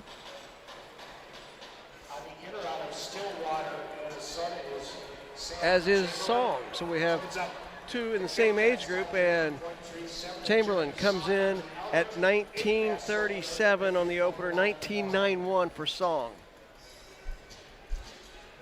Sam, being rather tall, does a very, very good job of maintaining that nice 90-degree deep end. That's tough. He had a really nice 5,000 yesterday. Yeah. And here's the bell lap. The split's right there. 30.38 for Sam. Jeremy, 30.65. Yeah, so they're coming around and they got, less than a lap to go, but the legs are screaming, it's burning. Sam keeps trucking. It'll be interesting to see if there's a call made, because it might have looked like the skater on the inner had to yield a little bit. Now, there wasn't any physical contact, but I think a referee needs to decide whether or not there was any So impeding. Sam Chamberlain's personal best of 124 is going to get blown away. Boom. 122.58. Jeremy Song, 123.83. That's just off his personal best.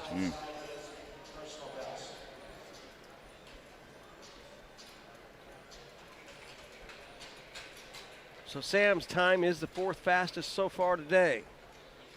it's just going to keep getting faster. Hopefully Sam's happy with that. Ready to begin pair number 12. Pair number 12, Jeff Terwilliger. Jeff And on the outer, Olenek. on the outer, Ryan Olenek. Ryan, a high school athlete, an excellent cross-country runner, distance runner. Could probably have success whichever sport he chooses, but he does love long track speed skating. I'd say up until this year, Ryan was doing short track and long track, but I think he had a little bit of an epiphany where he realized that the time trial long track was something he really, really, really enjoyed and was very good at, and it's been fun to watch him kind of progress. We come around, we'll get the splits for you. Then I have as Olenek comes in at 20.23 and 20.73 for Terwilliger. Seems like a lot of these athletes have also been proficient at other sports. Well, that's very runners interesting. Yes. And the inliners, Cyclists, cyclists, yes. soccer. Soccer we mentioned, and that caused an ACL injury, I believe, which maybe was a benefit for speed skating. Lap time. 31.76 for Terwilliger, 30.98 for Olenek. You know, some of these young athletes, you hand them the armband. They have a white and they have a red. Some people may have noticed that. One signifies the inner lane, the other signifies the outer lane. But the question always comes up with some of these young athletes, well, which one is it? And I say, think of an apple. Red, the outside of an apple, red skin, if you like the red delicious. White, inside, the inside part of the apple. So for those of you at home, you have a hard time, think of it that way. Olenek, time of 1:23.71, and Terwilliger 1:27.24. Let's take a look now at the last race's crossover. We're going to take a replay of that, Yep. where we talked about how he had to slow down perhaps Yep. a touch. Yep.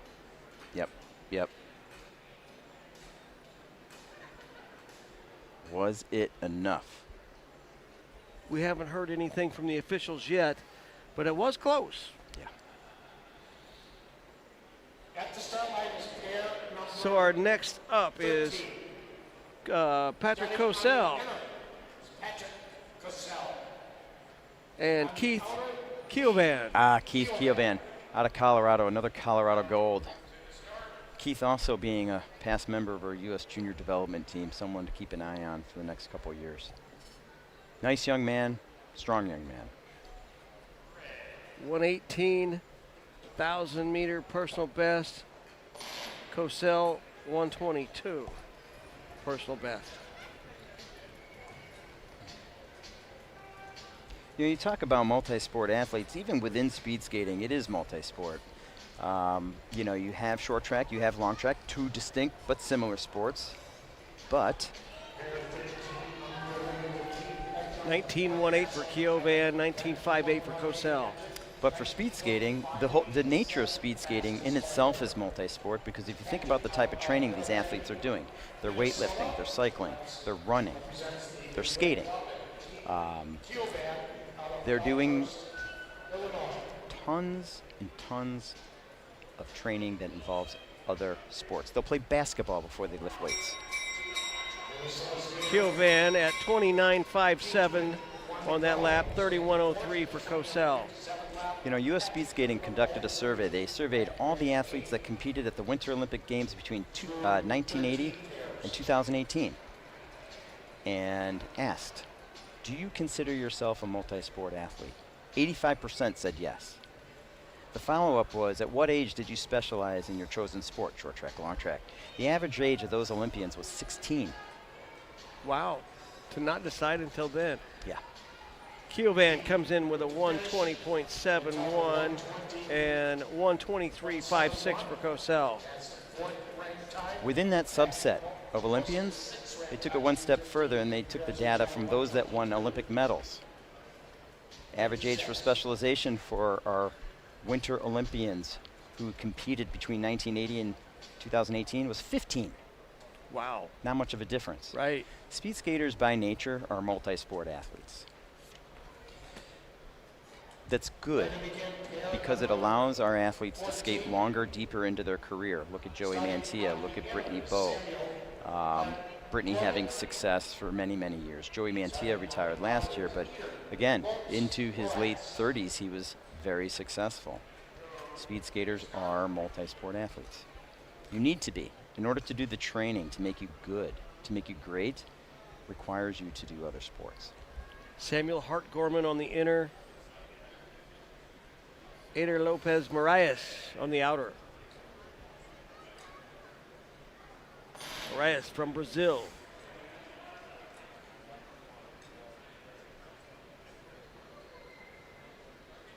Eder's a tremendous inline athlete, and again, a very, very, very nice young man. The kind of guy that's easy to cheer for, and a great mass start skater. That seems like a multi-sport in itself, Yeah. the mass skating, and we're going to get to see that, a lot of that coming up here later on today. Oh, that's a nice draft on the backstretch there. Eder is just eating that up, and he's two-arming it. I mean, here you have a guy that's used to skating, 3 kilometers, 5 kilometers, 10 kilometers, 50 kilometers. 2.5 laps? Marias, a time of 28.81, 29.94 for Hart-Gorman. Look at Eder. Eder's just two-arming this whole thing. Sam is too.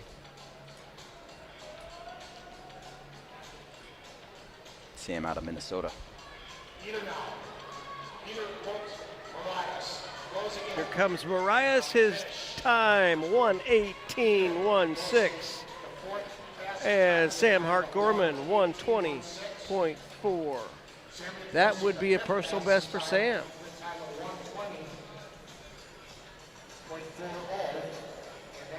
Both athletes should be very, very happy with those races. Now, whether or not they'll wind up on the podium, for them should not be a matter at all. It's a matter of how did you skate against yourself? How did you skate against your last yourself? Did you improve? At the start line is You did. number 15. Dan Carney on the inner. On the inner is Dan Zachary Jensen on the outer. on the outer. Zachary Dan Jensen. Carney here in Milwaukee training with the Dash team. Skating quite well. Likes to go to those senior world championships.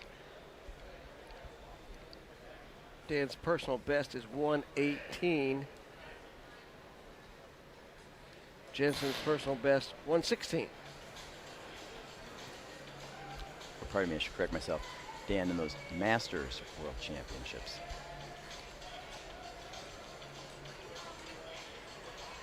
Here come the skaters. And it's close as they come out for the opener. Jensen, a time of 18.75, 19.02 for Carney. I don't know if he's still doing it, but Dan was doing a really nice podcast. Oh, look at this. I'm worried about that crossover. There's no contact. I don't know if Dan should have yielded. We'll find out.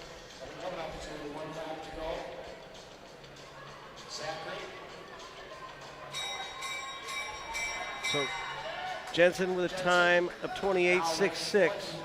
Carney, 29.85.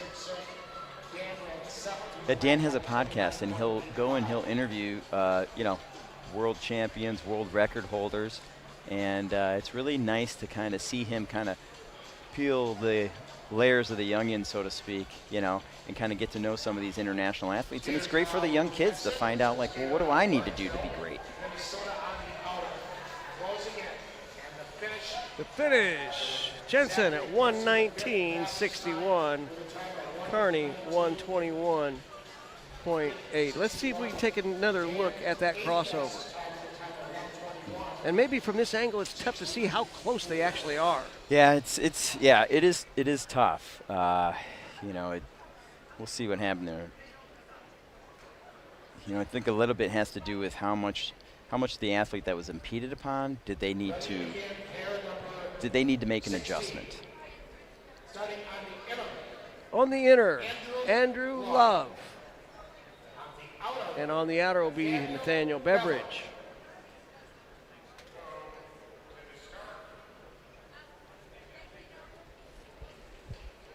So Andrew Love. Masters level skater, one of the fastest in the world in his age group. He loves the 500. 1,000? We'll find out. Yeah. He does. Andrew just loves speed skating.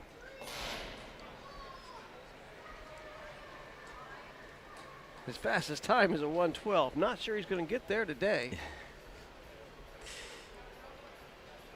But he is here today. He and is let's here see today. And it's about what are we going to do today. Here they come with the opener. Beveridge, 19.28. Love, 19.59. Okay, this is going to be really close in the backstretch. Andrew is going to have to make an adjustment. Ah, boy, you know, I'm not gonna put on my ref hat. I'm sure it was fine.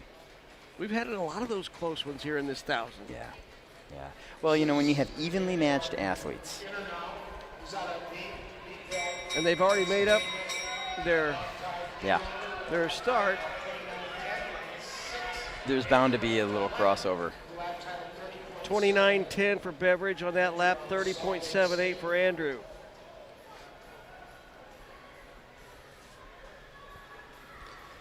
Beveridge out in front. Yeah. You know, take a look at the things that Beveridge does well. Like he sits nice and low, 90 degrees. That's where you get all your power in a sport like speed skating. How deep can you sit? How much can you push? A 121.19 and a 124.97 for Andrew Love.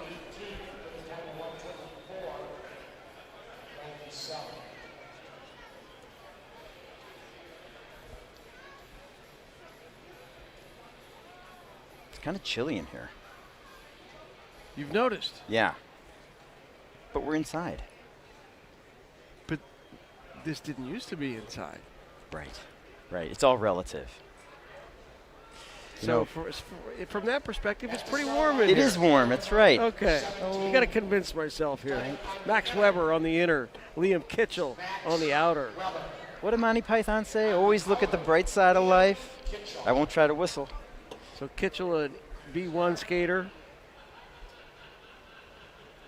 Air temperature does play a major role, though, in speed skating, believe it or not. Air temperature and ice temperature. I know we talked about barometric pressure. We can have a little science class. Let's do it, kids. Come on. 114.54 for Max Weber. His fastest time, his personal best, and Kitchell at 115.78. Both B1s. Both B1s. So this should be Yeah, in a sport like a speed good skating, pairing. Weber at 18.22. Kitchell 18.48. you know, speed skating is a small sport. Just due to the nature of the small sport, everyone knows each other. It's a very close-knit community. Chances are you go to the line and you know a lot about your competitor already or your friend. And so these two very familiar, and they will be familiar with each other for a long time. Similar in speed, similar in age. Very close. 46.47. 28.25 and 28.23 are those two lap times. Yeah. Great example of a great pair, evenly matched. There's a nice, smooth exchange on the backstretch there. Can this be as simple as who gets the inner at the end? Yes, that's exactly what it is. And this is, you know, you talk about lane preference. Do you prefer inner or outer? I'll take inner. Here comes Weber. And at 116.2, 3/10 back is Liam Kitchell. You know, in the 500 and the 1,000 in general, you know, you definitely want to start on that inner lane because it is easier to generate speed on a tighter track. And the inner lane has a tighter radius than the outer lane. And in the 1,000, you get to finish on the inner too, so your legs got a little burn, you're feeling a little tighter. I'd rather finish on the inner. I don't know about you guys. So a B2, Aiden Meacham on the inner, and William Silk, an A1 skater on the outer. Another good pairing, it looks like. Aiden, another one of our junior development team members out of Colorado Springs. Great young man, very nice young man. Great skater too. They just don't give out team spots because they're nice. If they did, I wouldn't have made many.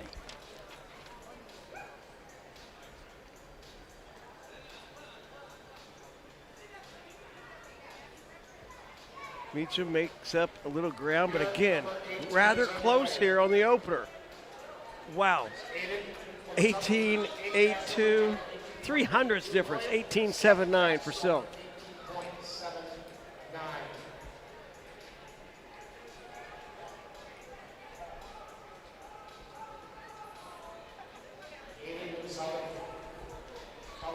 So Silk might have picked up a little bit there with that crossover.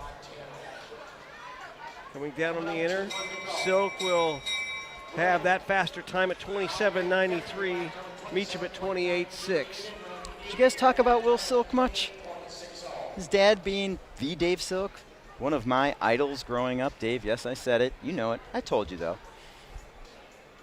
He likes to hear that, though, right? Well, you know, he's such a humble guy. He's all about everybody else. He does not like the spotlight, but you know what? In my mind, he was our first great long-distance skater that I had the ability to skate with. And William Silk comes in at 115.81. And Meacham at 117.08.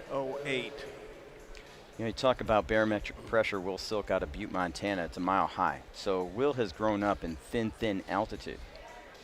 And so, you know, Aiden also being in Colorado Springs, spending a lot of time at altitude. Our national team training out of Colorado Springs, or pardon me, out of Salt Lake City, Utah, mile high. And then also some living in Park City, even higher up. So what you're seeing is, you know, some of these athletes at the high altitude building up their blood hemoglobin levels, so that way when they come down here to sea level, they're almost supercharged.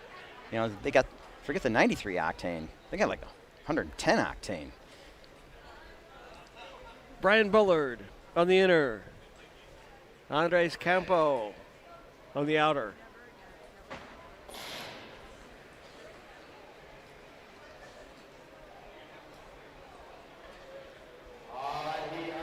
And we are picking up the pace here as we get closer to the end of this 1,000. We have, I believe, 6 more pairs, approximately 6 more. Yeah, it's getting to be time to let the big dogs eat, you know. Bullard with a time of 18.08 on his opener. Campo 18.38. That 18.08 is the fastest opener we've seen so far. Right now, quarter number 3 with the exit coming up to 1 to go. Andreas on the inner, out of Columbia. Trick for Brian now is, can he keep that deep body position? Can he stay on that push? Can he keep that lap time? 28.03 on that lap time for Bullard. He's on pace for 3rd now. Brian looking very strong. He almost looks like he's accelerating as this race goes on. Keeping that deep body position, a very good tempo. You know, that's the thing. Like when you're skating, like how fast should my tempo be? Fast, slow? Everyone's different. And Bullard at 116.6. 120.66 for Campo. You know, there's a lot of similarities between golf and speed skating. With golf, you know, yes, I do like to swing hard. But sometimes the harder I swing, the worse I get. And with speed skating, similarly, there's that fine line. You want to have that good, relaxed push, but yet putting as much pressure and power in as you can. And, you know, how do you sprint going 110% yet staying relaxed? It's tough. Sprinting and speed skating is very, it's almost like a dichotomy of sorts. A juxtaposition of needing to stay relaxed, but at the same time giving it your 100%. There's an art to it.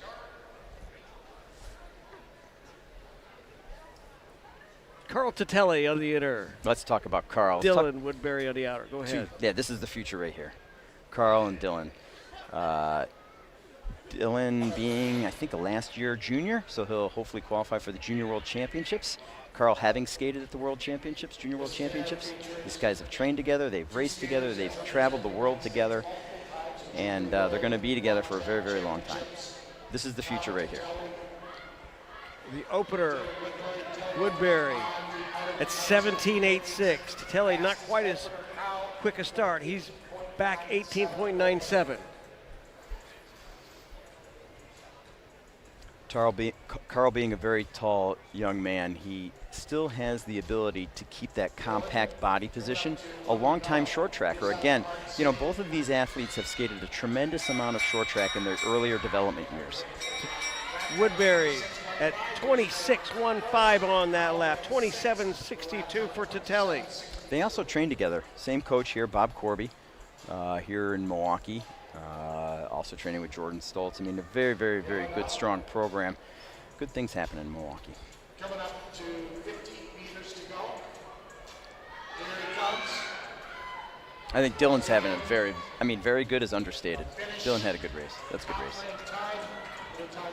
Woodbury at 1:11.9. That is our leader so far today. Dylan should be happy with that. Good job. And that will not be a personal best, but that is close. Pretty close. You know, the other thing too is, yes, this is not peak season, but the athletes are still training hard. And so for Dylan to get a time like he has, knowing how hard he has trained to this point and knowing how much rest he has in front of him, you should be very happy with that. Dylan, be happy with it. It's a great race, man.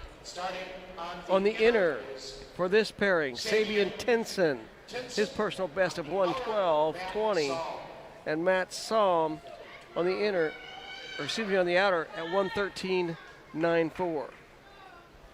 Sabian being another very talented inline athlete who's made the transition over to the ice. Don't know exactly how long he's been on the ice for, but I would be comfortable to say maybe a few years.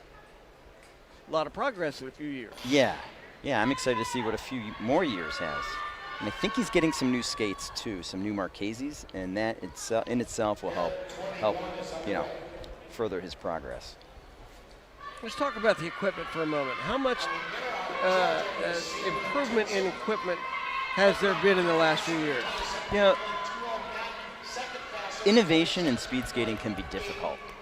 And, you know, at the end of the day, you have to have a blade, right? Touch the ice and metal. But really the biggest parts, I think, in innovation have come with boot manufacturing. And Paulie Marchese, I mean, he is the Ferrari of speed skating boots. And Tinson comes in 26.27 on that lap, 27.76 for Somm. So when Sabian gets, you know, when you get a new pair of skates, like a new pair of Marcheses, I'd say off the bat right there, it's probably 0.7 of a second, you know? That's just big. Me. Yeah, that's per big. lap. Last year was Jordan Stoltz's first year on a pair of Marcheses, and let me tell you. Tinson at 1:12.97, second fastest so far. Matthew Somm at 1:16.07.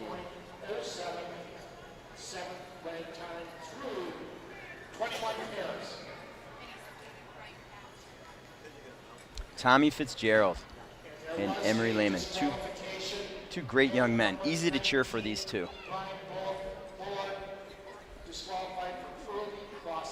Tommy's out of Connecticut, former short tracker.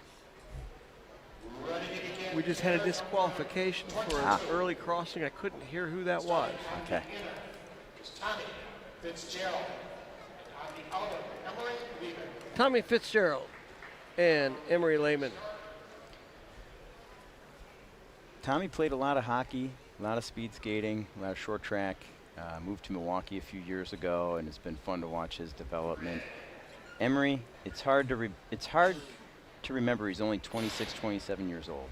And he finished second in the 1500 on Friday. Ted, Emery reminds me of you. Another fine wine, just keeps getting better. Isn't that something? I've got to make sure I get that recorded. There you go. I'll take the $20 later. Okay. Lehman, 17.58 on the opener, 18.18 for Tommy Fitzgerald. Yeah. You take a look at the things that Emery does well. I mean, the list goes on and on. From a technical proficiency standpoint, one of the best. One of the best. Bell lap, 25.93 and 27 flat were those two lap times. Lehman on track with the second best time so far. You talk about, the equipment innovations and the impact, but the other thing that we've seen a lot of innovation in is the overall physical care and training for the athletes. Lehman comes in with the fastest time. 1:10.41, a 26.9 on that last lap. Tommy with a time of 1:13.91. That is the sixth ranked time. With all the developments and advancements in athlete care and training techniques, it's allowed our athletes to compete longer and deeper into their career. I wrapped up my career at 25 years old, and as a late bloomer, I probably never quite got a chance to maximize my potential. But for me at the time, it was at that point in my career it was time to move on. And now you see some of these athletes, as long as their body's healthy, they're going to keep getting better. And it's a good thing. It's a very good thing. Tanner Worley has a personal best of 109. Augie Herman on the outer, his personal best at 110. Tanner, similar to Sabian in being another athlete that's made the transition from wheels over to ice and is going to be scary, scary good, and is already scary good. We'll see Zach Stoppelmore later on. What we have are these very talented, technically proficient athletes making the crossover from other sports, and it's providing a new level of depth for us, which is huge. Worley with a split, an opener of 16.94. Herman at 17.46. Augie's skating very well. Last year, junior, competed at the Junior World Championships. He's kind of out there now as a first-year senior and handling it very, very well, skating well. But it can be tough making that transition from junior to senior. And he's doing well, very well with it. 1 lap to go. 25.91 on that lap. 26.10 for Herman. All right, watch this crossover now. If I'm Tanner, I'm loving that. It's just a matter of, was it smooth and clean? It's hard to tell from up here. Worley with the lead coming down the stretch.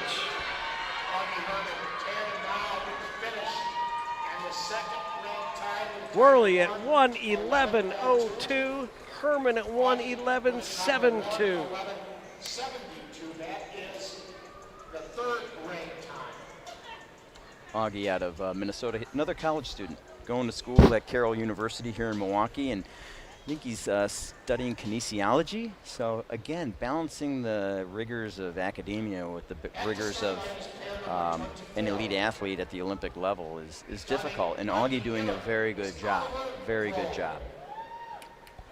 Oliver Grove from Switzerland on the inner, and Jonathan Toban on the outer. John Toban, a Milwaukee born and bred, one of our young talents to keep an eye on for the future, is on our U.S. national team.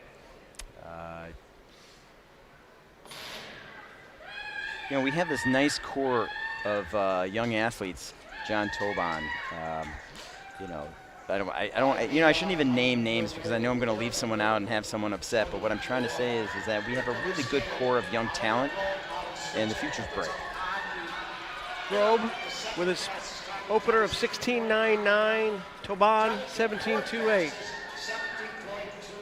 Yeah. Again, like characteristic of great speed skating technique. Look at John, he keeps it compact. He keeps that 90-degree knee bend. He's got a nice inner here. He's going to chase hard. For him, 1,000. Toban was going so fast, he just had to let up in that turn. He just needed to stay on his feet. Now that's a heck of a lap. 26.11. Yeah. Yeah, you start getting into that low 26, high 25 area, So Toban, a slight edge over Grove, but see how he comes down the stretch here.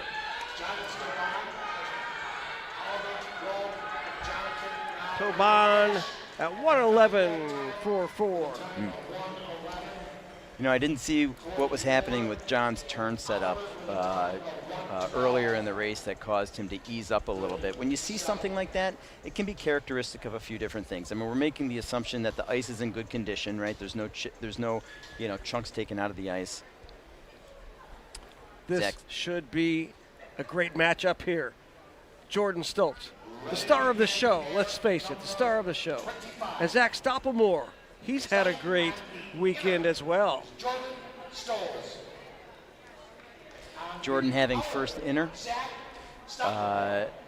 If I'm Zach, I'm going to make sure I do everything in my power to try and get a draft on the backstretch. If I'm Zach starting on the outer, I want to skate as hard as I can because, number one, I'm with the best in the world, Jordan. And Zach himself can be one of the best in the world. Zach is a very bright talent. He was right up there in the 500.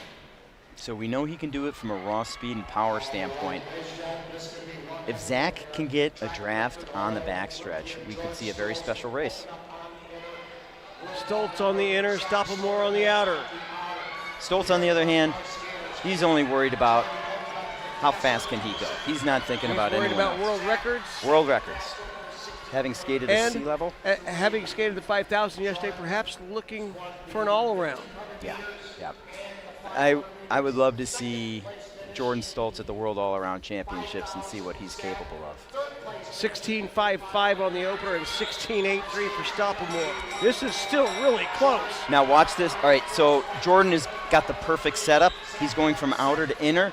Zach is in a position where he can give a draft, and Jordan's teed up right here. I mean, it couldn't get much more perfect than that for Jordan. Close enough to get the draft and enough distance that neither one had to give an inch on that crossover. And here comes Stoltz. What he will end up with is a 1:07.86.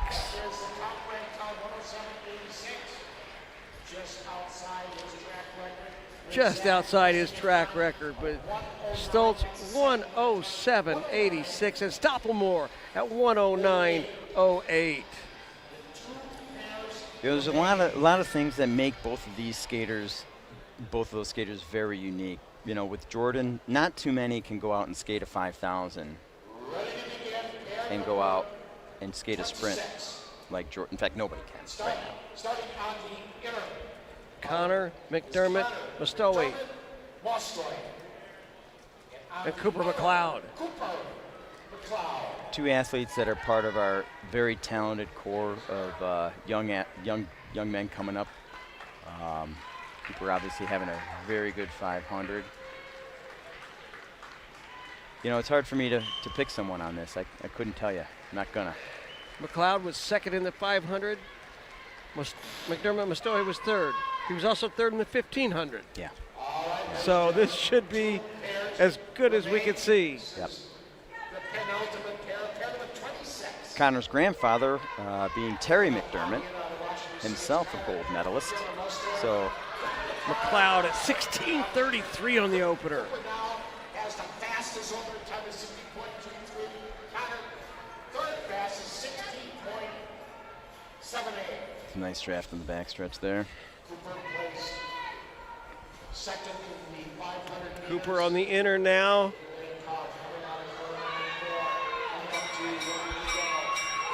Lap time of 24.84 and 24.85. Can't get much closer than that.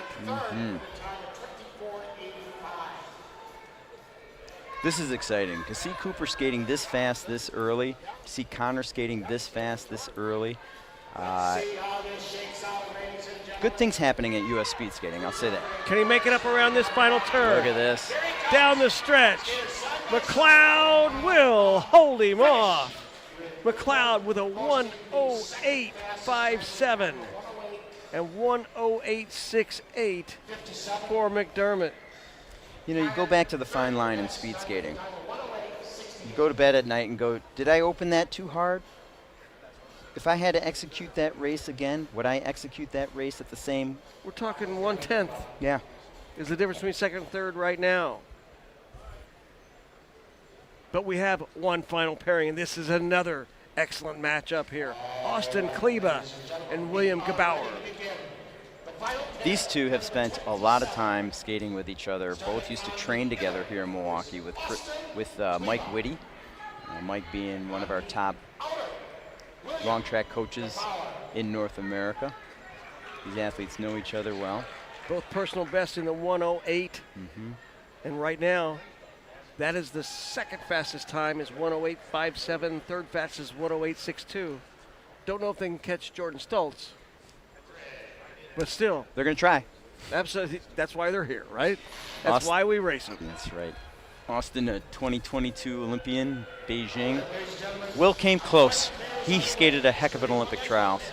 I think both are great young athletes we need to keep an eye on and keep them going as long as we can. Kleba with a slight edge on the opener at 16.8.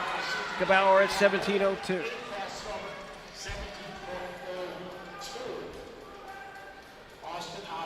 Austin, a former hockey player. Austin used to play hockey growing up as a kid, and then in high school transitioned over to just speed skating. Will Gebauer, on the other hand, a great hurler, the sport of hurling. Oh, that's a new one for us. There you go. And almost a dead heat. 1/10 difference. 25.45 there for Gebauer and 25.57 for Kleba. Again, examples of a couple of great multi-sport athletes. Yeah, hurling. I think it's kind of like baseball, rugby, all kind of wrapped up in one. And down the stretch. Look at this. Side by side. And it will be Gebauer at 109.89 and Kleba at 109.97. So Jordan Stoltz will win the 1,000. Cooper McLeod second, and Connor McDermott Mostowi third. Unofficially. That's right. Yeah. Unofficially. That's why we're not going to give the exact times because those are unofficial. But that was just great racing. We can see how close that last one was. Really good stuff. The 1,000 is now in the books. We've got mass starts coming up. We're going to take a break. We'll be back with more here in a few minutes, but we do want to thank our fine sponsors, the Rudy Project, University of Utah Health, Utah Sports Commission, Unbottled.com, Under Armour, USANA, and Rise Bar. We'll be back in about 20 minutes with some mass starts.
they've got 1, 2, 3, 4, 5, 6 girls out ready. Looks like they're getting ready.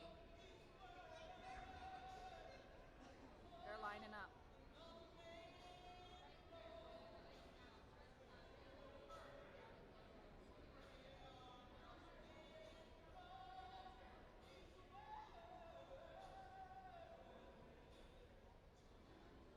Yes. I got 6 girls lined up at the start.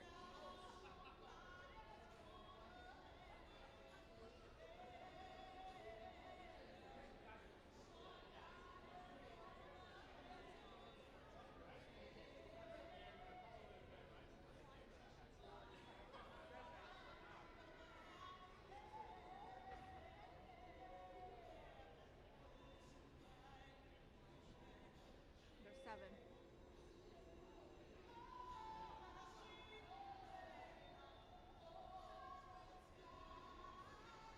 Well, this is the first.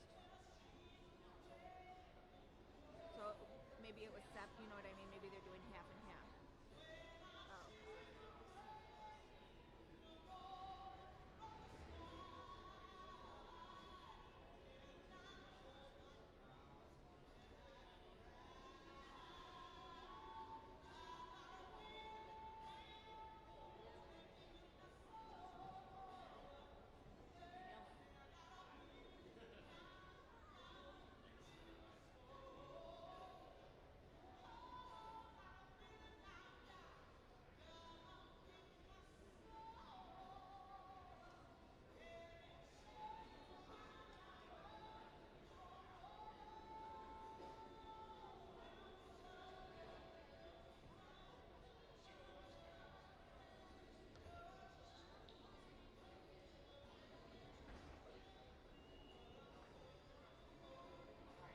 We're going to do the introductions.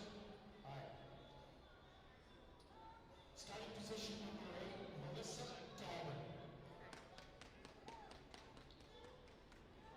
Starting position number 7, Marley Sullivan. Position number 6, Rebecca Simmons. Number 5, Piper Eady. And welcome back to the Pettit National Ice Center as we are ready for the mass starts.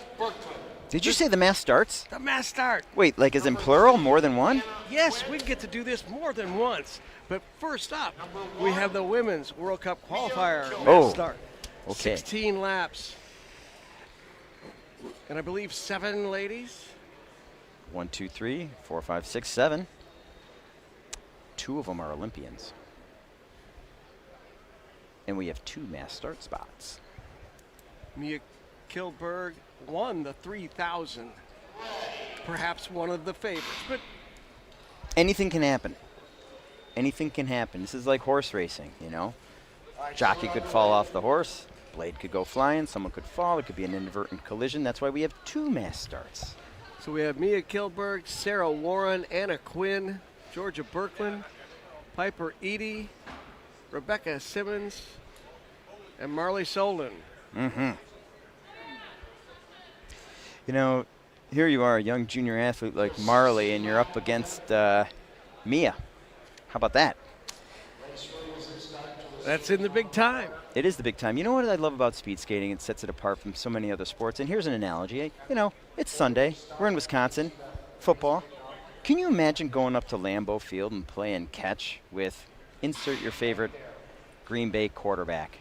I'm going to say Brett Favre. Favre. Well, Roselle said that. Did he? That's when he introduced the Pete Rozelle introduced him as Brett Favre. Yes, from Louisiana. No, he wasn't from LSU. Yeah. Whatever the college it was that he went to, I can't think of it. But he said yes, the Atlanta Falcons select Brett Favre. Well, let's say safe to say everyone learned how to pronounce his name in the future. But speed skating, it's the equivalent of being able to go to Lambeau and play catch with Brett. Here these young athletes can come out and skate with who would be the Brett equivalent? Aaron Jackson, maybe. Melissa Dahlman with the lead right now. Yep. Melissa, seasoned athlete. Her career overlapped with mine for a bit, and taken the lead, which is appreciated. Third spot, Rebecca Simmons. Because it's a 16-lap race, kids, with preems. Dahlman, Solden, Crestview, she's our Piper 3,000 Eady, Libby Williams. Now, she's swinging wide because she's like, hey, I did my fair share. And that's a bell lap. Did you hear that? So this is a sprint lap. Extra points for this. Yeah. Now, I'm waiting for him to go.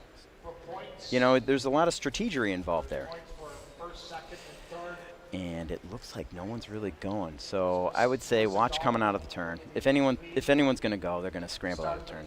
And the finish will be right in front of us for this premium lap. Yeah, yeah. That's really So interesting. here they come. Okay, so basically what we're seeing here is the skaters are playing the long game. Okay? Nobody really broke out for that one. Mm-mm. It was Anna, Because I think these athletes know Mia, 1, that 2, 3, really their best chance is going to be they have to win. They're going to have to win. So we can see them as some of them kind of step aside to let the others break Take the the ice. lead. Yeah. Break the ice for yeah. them. Well, you could say break the wind, but yeah. No. To draft. Yeah. So it's almost as if we have a very organic kind of delineation now. We got a couple that are separating out. second pack, and it goes Anna. There's definitely strategy going on because we have 2 packs going on. The second pack has Mia Kilborg, who would be, if I were to ask me, your favorite to win the race. So everyone's watching what Mia's doing right now. Everyone's watching what Georgia is doing right now. And then they're going to adjust their game plan accordingly. And again, these premium laps, we just had one on the 4th lap. We'll have one on the 8th and one on the 12th. Yep. This is a 16-lap race. Yep. So when you hear the bell, when the friends at home hear the bell, all of you out in TV land, when you hear the bell, that means that, in theory, you know, they could start sprinting to get some points. The more points you rack up, the better chances you have of making the team. There's 2 ways you can make the team. First is winning a race outright. So whoever wins this race will automatically be on our World Cup team. They have one of the 2 spots. We're going to do a second mass start later where they could potentially, where another person could win. Skaters lead coming up to Now let's say one person wins both mass starts, then you're going to have to make it on points. But odds are if you win one mass start, you're probably not going to want to skate another one. So for this last lap, they've fallen back into one line, and now here's the bell. So Yep. Well, hopefully over the next 400 meters, we'll see a little bit of a sprint. But again, you know, strategy is a big part of it. And if there's no sprint, that means athletes are just going to, that means they're banking on having to try to win this thing to get that spot. So let's follow this as they come around turns 3 and 4. All right. Well, there's a little shuffling of the deck here. We are seeing a little bit. So we've got Melissa Dahlman in front, the veteran. And Pace picks up a bit. we got Rebecca We're now halfway second, through this event. Marley in third. Here's our West Dallas All right, so those top 3 athletes right there, they just racked up some points, followed by banking them. Rebecca Simmons. Now you see Mia, she's still hanging back. Mia Kilburn, Georgia Brooklyn. So if we were out on the African savannah and there was a pack of lions out for the hunt, I would say that right now Mia's just laying in the weeds. And she's waiting for the slowest gazelle to go by. Coming up to 7 to Now, wouldn't it be hard to have ice out in the Sahara? go. Followed by Rebecca, Marley, Mia. That would be interesting, though. It would be. If we were in the frigid waters off of the coast of Maine, and these are great white sharks out on the Now hunt we're looking for a talking. seal. There you go. Okay. It looks like they're kind of slowing down. Yep. Yeah, they're really saving their energy, and I think they all know that you know, their best chance to make this team, because we are picking 2, is going to have to be to win outright. Because one thing I didn't mention earlier is no matter how many points you accumulate by these sprint preems, it's not enough to exceed the amount of points you get by winning the race. So while the points do help, they mainly help for places not number 1. Exactly. So they're playing to win. They're waiting to go all in. And this is shaping up as something that is going to be a fun sprint to watch at the end. Yeah, you know, this is a very interesting dynamic that we have here because it is shaping up to be a sprinter's race right now. And the sprinters are waiting for the final lap. That's really, I think, you know, we may see a little bit of jostling here to get some preem points, but this is a race that's going to come down to the end. And with it being the pace that it is, I would say this favors a sprinter. So can a distance person like Mia overcome the sprint of a shorter distance specialist? So Melissa Dahlman will take 2 of these previews. Yeah, she's racking them up. Now, if Melissa skates a second one, let's say Melissa doesn't win this event. If Melissa skates a second one, and Mia skates the second, or whoever wins this race, if they skate the second one, that means the second place is going to be determined by points. And oh my goodness, Melissa Dahlman, you racked up enough points in the preems from the first event, and maybe she racks up a few from a second event. All of a sudden, history's rewritten, where we have someone, you know. 3 laps to go. So Melissa Dahlman. Yeah. 8 minutes into this event. Melissa has grown up a pack skater, so this is familiar waters for Melissa. Anna now with the lead. Anna moved up to the first position. Anna Mia Quinn now in the first position right now. second. Mia Kilburn. Georgia moved up to 3rd. Piper up to 4th. Rebecca up to the 5th. You know, the mass start event is definitely one that favors us North Americans here because we grew up skating in what we call pack style like this. For us, this is normal. When mass start was introduced internationally, really, you know, a lot of folks in Europe and Asia had some experience. If it wasn't through short track, maybe a marathon. But you know, here in North America, Americans and Canadians, we grew up doing this. You know, so mass start is a great event for the U.S. and we have done historically quite well with it. Many world championships on the men's side with Joey Mantilla. Mia, Georgia, Piper, and Rebecca. So now we see a little bit more urgency Yeah. as we're going to be coming up on the bell lap. Yeah. Yeah. Now it's changing a little bit. We'll see how hard your work you did over the summer coming to pay off. Up to the bell. Here we go. Here we come up to the bell. See the pace picks up. See Mia now. Mia Kilburn on the outside. Now this is for the folks at home. This is the last lap, so this is winner take all. Side by side in the backstretch with Mia making an outside pass. Yeah. Mia Kilburn out in front. Yep. Laying in the weeds, waiting for that gazelle. Georgia Berkland in second. This is Mia. Yeah. And Mia is going to take this and Look at that. second and third.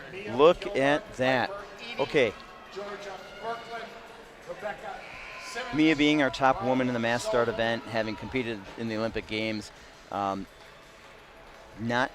as surprised to see her finish first. I think the big story here is Piper Eady coming in second overall. And she raised her arms, was fired up as she came across in second place. Yeah, because she's a sprinter too. So remember when we talked earlier about the pace favoring sprinters? Because it was nice and slow, it was easier. There wasn't as many hard sprints. Historically, Piper has been really good at the short stuff. He's an explosive sprinter. So, you know, looking back at that race and how it unfolded and seeing it really played to Piper's advantage with the pace being as relaxed as it was and coming down to the last sprint. So now, you know, Piper, depending on how many other points she racked up, could be sitting really nice for that second position. Mia Kilburn, Piper Eady in second, Georgia Berkland in third, Rebecca Simmons in fourth, and Marley Soldan in fifth. Now here's where it gets interesting. Mia may not skate the second mass start event. So right now, Mia qualified, you know, unofficially qualified. And Mia has our first spot on the women's mass start because she won the race outright. Now Mia doesn't need to skate the second one because she's already on the team. But she might. She has the option to. If she wants to. If she wants to. How could that benefit another skater? Well, you know, that means that if Mia skates the second one, you're going to have to win on points. You're going to have to win on points. And or win the second one. What's that? I mean, You just know- because she skates the second one doesn't mean she wins the second one. Yeah. It's So you could perfect. still, you know, Piper Eady could still win the second one over Mia, She could. and then automatically qualify. Yep. Absolutely. 100%. 100%. But that is a little time down the road. They're going to have a break. We're getting ready as they get the timing mechanisms ready. We're going to have the men's World Cup Yep. coming up. Now, And we also have a lot more people here at the Pettit National Ice Center as we have a hockey game starting over on the east end. you know, I got to tell you, back in the old days when we skated, they used to use real gunpowder caps for the starter pistol. Now they use an electronic. And the starter pistol sounded an awful lot like a hockey puck slamming against the glass of the boards. And it can get a little confusing. So you might have seen a few false starts back in the day that were waived because of the hockey. So Pettit's a beautiful place. It really is a crown jewel here of Milwaukee and Wisconsin. It's only one of two covered oval tracks in the country, and Paul Golomsky being the head ice meister here, the man has demonstrated that he has the ability of creating the fastest sea level ice, the best conditions possible. And I think, you know, a lot of people talk about how talented the athletes are, how great their coaches are, how great the equipment is, but The ice is a big part of it. yep. And Paul Golomsky, he is the head guy here. He's got experience at the Olympic Games.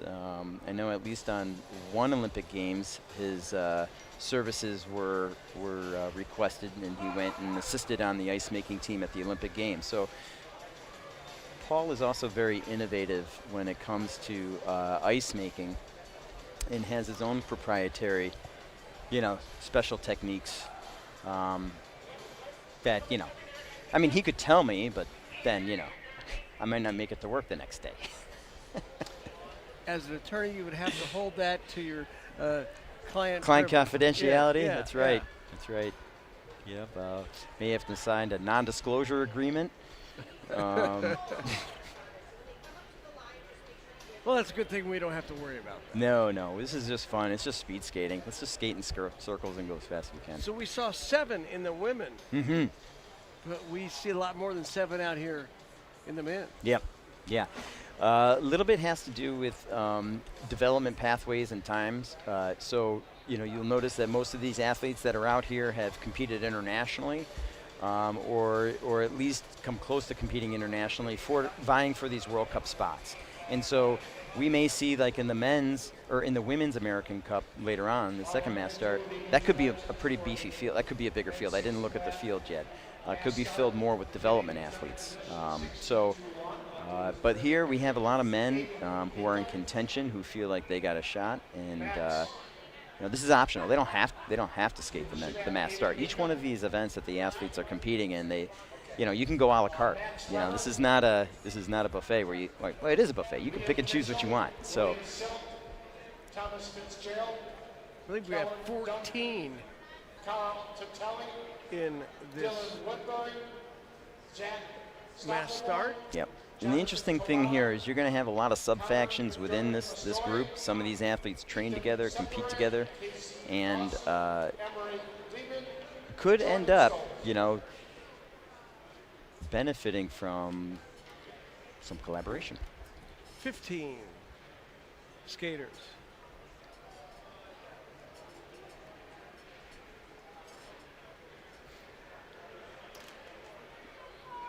And Dave, I know you're good, but can you tell me which one is which right at this moment? Yes. Okay. Yeah.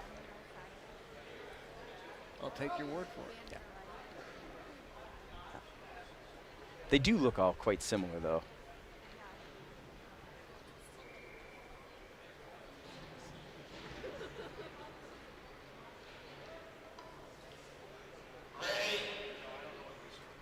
Boom. Have you ever seen a false start in the mass start? I haven't, but I'm just, you know, almost as bad would be one in the 10,000, and I have seen that. In fact, I think I even false started in the 10,000 once.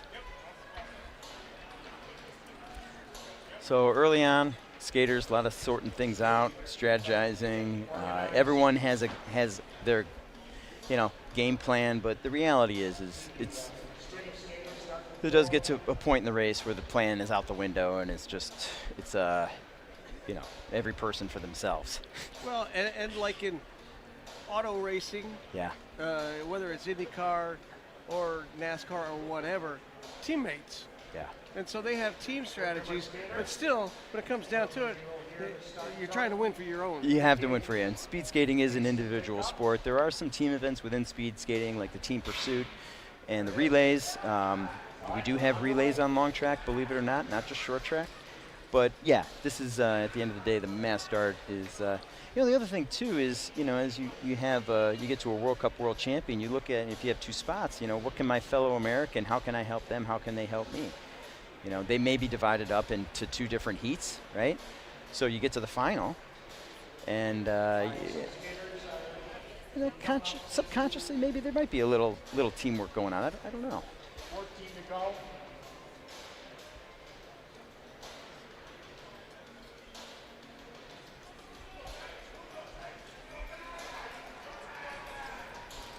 Kellen Dumpy and Aiden out. So here you see a little bit of a gap there. These front 2.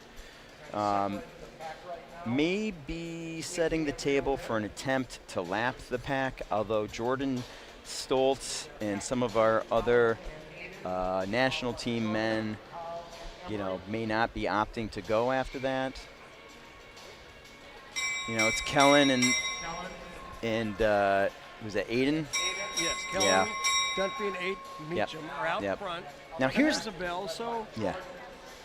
now it's just between those 2 pretty much. Yeah, we've seen gaps where, the lead has, right now I'd say they've got a 55-meter gap right now. That backpack is definitely watching them. I don't think they'll let the lead get longer than a half a lap. I would say, knowing how strong that pack is though, Ted, I would say they could probably give that other group maybe 150, 200 meters max and still reel them in. But there is that point of no return. And Kellen is a distance skater. So Kellen and Aiden are 1 and 2. They are about, right now, they're extending their lead. They're coming up on almost, I would say they're 180 meters ahead of the others, almost 200. Yeah, because right here would be 100, and they're not. Yeah, you're right. It's probably about 180 meters. Yeah. Now, we're getting there. I don't want to eat my words, but I say we're almost getting to the point of no return now. Close, yeah, you're 180 meters probably is right on it. Yeah, so because let's say they're doing maybe 35-second laps. That's just a guess. Maybe they're doing 30s. It's really hard for me to tell, but they have at least a 15-second lead, 20, All right, now, okay. Second pack is moving now. There's actually 3 packs going on right now for the folks at home. So Dunphy and Aiden Meacham are up front. Yep. I don't think our 2 breakaway athletes have enough to lap. And at some point, one of them is going to have to decide to give up on it. And I think maybe they have. Yeah. I think Kellen, looking at Kellen right now, knowing he's a 10,000-meter guy, knowing that Kellen, again, our leader, he competed in NCAA cross-country skiing. He has the ability to go very long times. He has a huge endurance base. But their lead now, kind of going back, if we had to guesstimate, it's probably, say, diminished to less than 100 meters. So now they're, less than 100 meters. So the second pack, third pack, they did not allow Kellen to get to the point of no return. And he's solo right now. Now he's just solo, and he's working. So that's not getting the extra push. No, I'd say, you have your plan A, but right now I think Kellen's going to plan B. Because I'm looking at Kellen right now, and he's just maintaining. He's letting everyone else have to catch him. Yeah. There's some. Yeah. Passed Meacham with ease. Yeah. Yep. Yep. Yeah. So Kellen is now just waiting, and he knows. He'll try to slip back in. Right now you have, I believe that's Emery Lehman leading. Oh, no, that's Dylan Woodbury. So Dylan is leading it out. We'll see the lead exchange a little bit. Sepperin, Yep. McDermott, Mustelli, Yep. and Jordan Stoltz is 5th right Yep. at the moment. Yeah. So Kellen's just going to try and slip right in. I don't know if he has enough juice to jump back on the train. In fact, the caboose just left and he missed it. So no. All right. It's Casey Dawson. Dawson, winner of the 5,000 Separin, meters. Connor McDermott, Yep. Mostowy, and Jordan Stoltz. 6:17. Oh, so it's Casey, not Dylan. I guess I got to take back my my claim that I can identify every single one just by face. Second, Ethan in third. Ethan actually took third place in the 5,000. So taking a look at who's up there, Casey, he's an Olympian. Ethan, an Olympian. Connor came close. Jordan, an Olympian. So And this bell lap here for this group. Yep. We'll see maybe somebody trying to push to get this. I think it. So these skaters get Two. pass. They are up and out. Dawson still in the lead. Casey So kind of going back to what's happening right now. and Carl. And they just lapped a couple of skaters. So Yep. they So are they're done. out. Yep. So when you get lapped, you have to get out right away. And we saw that failed breakaway attempt earlier to try and lap the pack. They had to abandon that technique, but if they did lap the pack, they would have disqualified a whole bunch of people. Deciding here, ladies and So gentlemen. it stays Dawson, Separin, McDermott, and Stoltz. Yep. Now, if you see why they swung wide, there's like, hey, come on, help me out, take the lead. Casey, Ethan, Connor, Jordan, and Carl. Again, just to reiterate, whoever wins this race outright based on final placing, if you win, you're automatically on the team. The second way you can qualify for the World Cup is through points. 2 to go. Let's check out who's in front right now. And the leader is Dylan Woodbury on a Dylan hard Woodbury. center by Ethan Connor. Jordan, Separin, McDermott, and Jordan Stoltz and Carl Tatelli are the top 5. But we're coming up to the bell lap, and Yeah. anything can happen on this bell lap. Yeah, you know, if I was a betting person, I'd probably say similar to Mia waiting in the weeds, Jordan's waiting in the weeds. You know, he's the big muskie, getting ready to eat. Stoltz is in 4th, actually in 5th right at the moment. Yep. Oh, There's a someone went fall, down. And that might have affected Jordan Stoltz. Jordan in second or fourth. Carl in fifth. And he's really got to make up some ground here. He will. All right. Here he goes. Comes the lead skaters as they sprint to the finish. And Ah, he taking didn't. it will be All right. Connor McDermott Unofficially, Mostowy. Will be Connor, McDermott, Mustoy, followed by Jordan Stoll, Jordan Stoltz second. Zach Stoppelmore, and Carl Tatelli. Separin, Stoppelmore, and Tatelli are your top 5. Here's the interesting thing. Connor McDermott Mostowy, yes, a great skater, but one that has historically specialized in the 1,000 and 1,500, can do a great 500. So this was an example of a race playing out that favored perhaps a middle distance to a sprinter. And I'm surprised. I am surprised, pleasantly surprised to see Connor skate that fast. It tells me that he has a whole nother dimension to his, he has a whole nother tool in his toolbox that I didn't even know about. And also, Jordan Stoltz had a bit of misfortune there on that last lap as the skater that went down Yeah. was right in front of him. Yeah, you It know, might have thrown him off just a little bit, just out of turn 2. luckily there's 2 events. For the athletes that did not win that. Again, if you win one of the 2 mass starts, you can definitely, well, you're on the team. So now going into the second mass start for the men later on. I doubt Connor is going to skate it. There's no reason to. He's already got a spot. Yeah, there's no benefit. And he finished 3rd in the 500 and 3rd in the 1500. Yeah, he's already got a full World Cup schedule. So he's fulfilled his obligations and met all of the possibilities. Yeah, at 100%. Oh my God. And as they're was nice. getting the timing devices ready for the next race, it'll be the best start for America Cup and International. Now So this maybe explain that so everyone can be totally clear on this. Okay, so the first most obvious thing is that it's only a 10-lap race. It's not 16, so it's going to be a shorter race. So you folks at home, you know, it's going to go a little bit quicker, and it's scaled to development. So our American Cup athletes and our international athletes will be competing in a separate mass start competition for two reasons. One, the international athletes, we can't have their results or impact. This is essentially our national championships, right? So it's a way to mitigate disqualifications and issues. So we have our development athletes, our younger ones, who have a seed time not quite fast enough to compete for the World Cup, but still we want to give them the experience that they need to continue to get faster. So we're going to race them in a separate race that's a little bit shorter. I believe the premium laps are 4 and 7. There you go, there's in just this two 10 of them. lap. Yeah.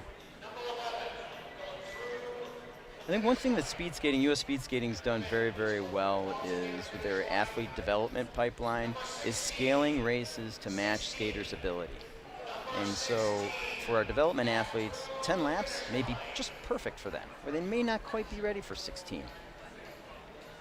You know, to use the car racing analogy, I think a lot of people grow up racing go-karts before they transition to the bigger autos. And so in speed skating, you know, historically, you know, short track has served as our go-karts. You see a lot of athletes begin at short track, learn to skate. There's a ton of hockey rinks in the country. We only have 2 covered ovals. So we need to provide, you know, also golf, like learning on a par 3 on a short course. Shout out to the Rocky Ford par 3 golf course in Columbus, Indiana. There you go. Rode my bicycle there with my clubs. Did you? Yes. That's back when you weren't afraid to ride your bicycle a half a mile from one neighborhood to the next. Yeah. We announce the women's 10 lap mass starters. And unlike this mass start, I didn't wear a helmet either. That also tells you how old I am.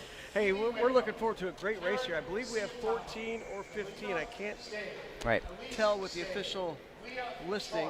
Yep. So kind of like we talked about earlier, you know, the field trying out for the World Cup team was a little bit smaller. You know, in terms of where we are right now with our overall talent development pipeline, you know, we're a little, I would say, bottom heavy with our development, you know. But it's nice to see that we have a nice, robust American Cup and international field here. Whereas with the men, it was perhaps maybe the converse. We'll see how many men we have lined up for the 10-lap race for them. But it's good to see that the young kids are excited and want to race mass start.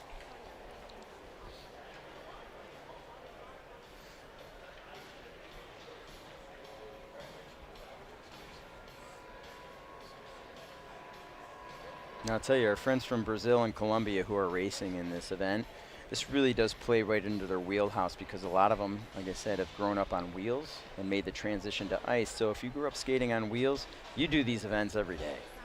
You know, mass start is what inline racing is. They may have a few time trial events here and there, but I would say that this race definitely probably plays into the strengths of our international athletes, knowing their inline background.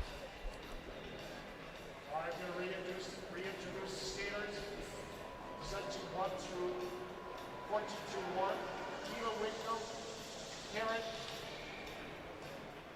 Got to come forward right now. Keela Winkle.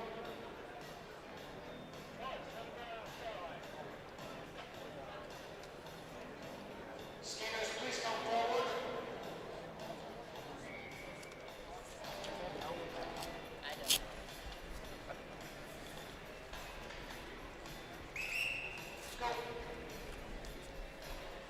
So we have Keely Whitcomb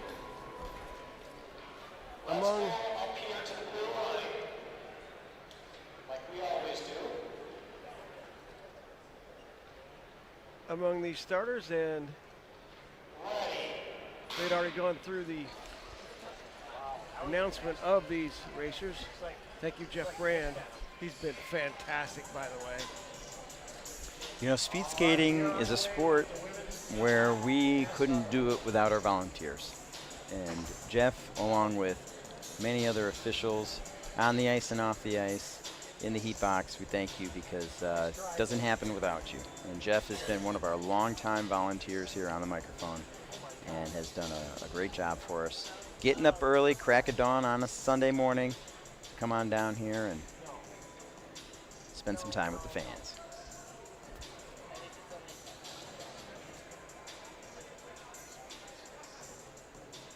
But a chance to be out here and watch them warm up and prepare for their races is kind of like getting out to the ballpark early and watching batting practice. Watching BP.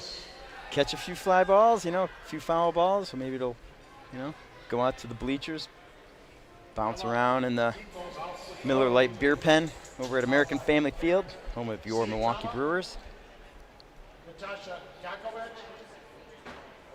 I heard you played a little baseball back in the day. I did. I was fortunate enough to play and had good friends who played. One of my good friends played in the major leagues.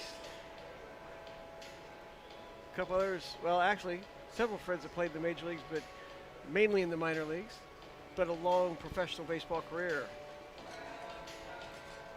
How about you? Were you a position player, pitcher? I was a center fielder. Hey-o. So you had some speed. I was the prototypical center fielder leadoff hitter.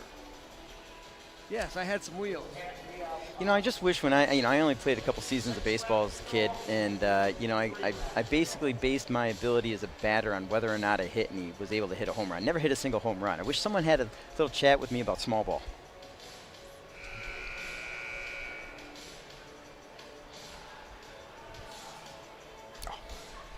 And so it looks here like, is a premium lap. for the folks at home, just to reiterate, this is a 10-lap race. I think we may have a graphic that says otherwise. So 10-lap race total with athletes are coming up. 6 laps to go instead of 13. There you go.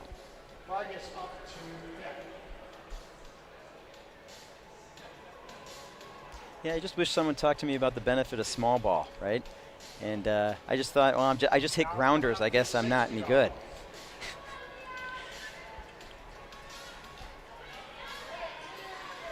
So right now in front, Sofia Prosperova of Denmark with the lead, followed by Larissa Paes out of Brazil, and Abigail Marks out of Hungary, 1, 2, 3, and Michelle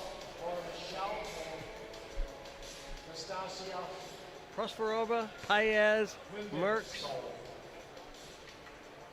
Lindenskov.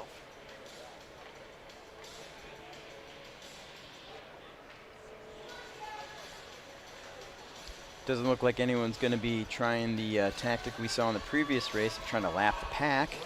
Especially, Looked like they had 2 distinct lines, the inside line and the outside lines following each other. Yep. That's a recipe for disaster. You don't want to click skates in speed skating. Larissa Paez, Sofia Prosperova. Yeah, anytime you see the pack bunched up, not in a single file line, the amount of chaos that is occurring in there is it's extensive. A lot of, all it takes is a little click of the blade, and the dynamic changes very quickly. It's very bunched up there. Lap number 7, a premium lap. Yeah, the best place for you to be in right now is first or second place. You don't want to get caught in the mess. Sometimes it's better from a strategic standpoint to skate off the front than kind of sit back in the pack and take advantage of the draft. For me, the sweet spot, I love sitting in number 2. Number 2 or 3. You can keep an eye on what's in front of you, but you're still not that far away. Yeah, you can make a move when you need to. Prosperova in front. Sophia in first position. Now they're going to rest it up. Ella, Leah, Laura, and then Ella Teeples, Leah Choi, and Natasha Gakovic are your top 5. Sophia out of Denmark. And now I believe we have the right number of laps remaining. Should be 2 remaining after this one. Yep. Shout out to all of our friends in the live truck. Working the Chiron, as they say. I don't know what we call it now. 2 to go. Got a little master control experience myself. Spent a little time catching feeds, tech checking, you name it. News, 5 o'clock, 6 o'clock, 10 o'clock. I've done it. And I appreciate you guys in the live truck, man. And women. Everybody. They will be looking for you to come in and help finish up here in a little bit. Hey. Real superstars. Speaking of finishing up, we're ready for the bell lap. Pace picks up, skaters 3 wide. Abigail Marks out of Hungary. Abigail Merckx with the lead. Prosperova. Prosperova. Laura Michelle, Nastasia Klingensko, Emma Nichols. Here comes our skater. Down the stretch. To the finish. This is tight. 2 wide. Finish. Sophia Prosperova. It's pretty good. Abigail, followed by Sophia, Or Laura, was it Abigail Merckx? Nastasia, and then Ella. Merckx with the win. Let's take a look. Really with the finish. Now the fun part. This is where all the officials have to check, double check, triple check, quad check all the work, make sure all the points are in. So Abigail Merckx, We will begin our final Sophia Prosperova, of the U.S. long track. Laura Michelle, Natasha Lindenskoff, and Ella Teeples. That is your top 5. So one of the things I should mention is that the athletes that are competing in this 10-lap AM Cup / international race, while they are competing separately from team selection, the American Cup is a point series where these athletes' results do get compiled, and then at the end of the year, depending on how you did in the AM Cup, you could potentially get named a spot on the development team. So even though right now they're not competing necessarily for a spot on the World Cup team through these 10-lap races, they're over the course of a season trying to accumulate placings and points, so that way, hopefully, if they do well enough, they could get an invite to some national team development training camps. And we're going to take a little bit of time here as they get the timing devices set for our next race.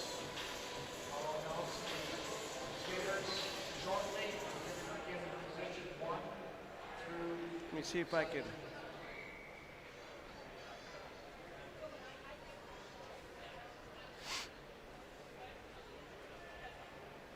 Ted, have you been to Milwaukee before? I have been to Milwaukee. There you go. Work bring you to town, or what got you here? Brewers. What? Had to come watch a Brewers game. Did you? You don't know anything about the Brewers, do you? No, I heard about them. Very proud to say I spent 10 years in the Milwaukee Brewers front office, working on their corporate partnerships, helping them to secure big deals. And for me, it was all about how much revenue can we generate to put the best product on the field as possible. That was my part of the team. My job was to generate revenue so we could attract the best players we could to win a championship. We came close, one game away from going to the World Series in 2011. It was a heartbreaker.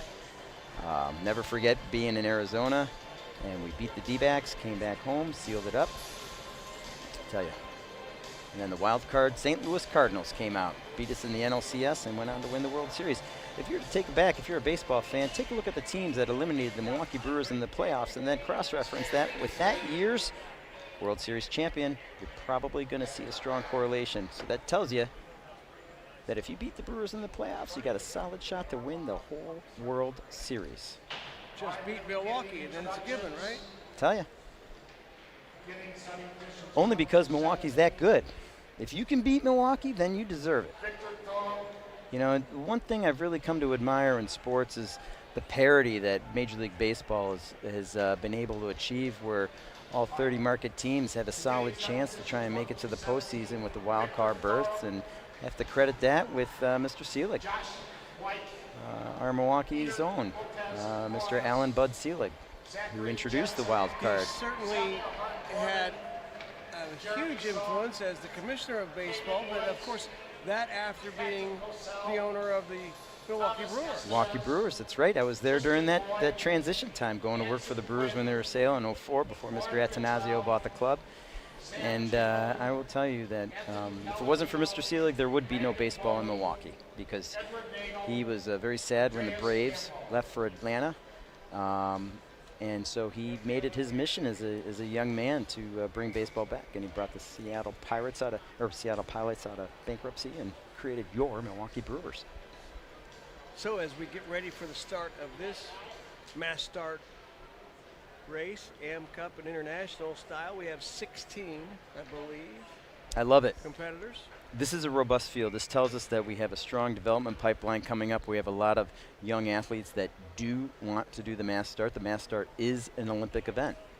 So I am very optimistic about the future of speed skating for the United States. I'm very bullish on it. I'm so bullish that I'm probably going to say, no, I am going to say, this is the deepest team that we've had in quite some time. We have a lot of talent. We don't just have one superstar or two superstars.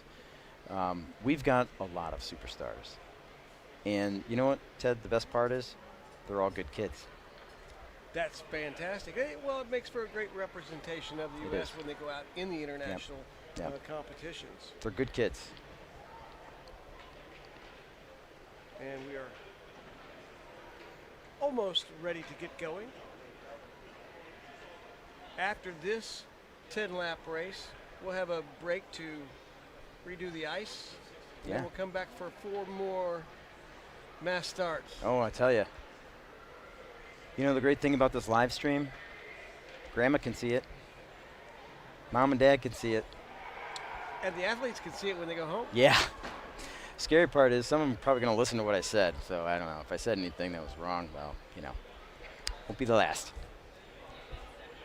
I think they will appreciate it. Oh, yeah. Yeah, this is a great tool. It's great for the sport. Last year at this very event, it was held in Salt Lake City, and there was a young skater who was training and was originally from India. And similar to how we're looking for new Brazilian and Colombian world records, well, she was doing it and setting new world records in speed skating for the country of India. And I would say her fans were lighting up the chat box on the live stream, that's for sure.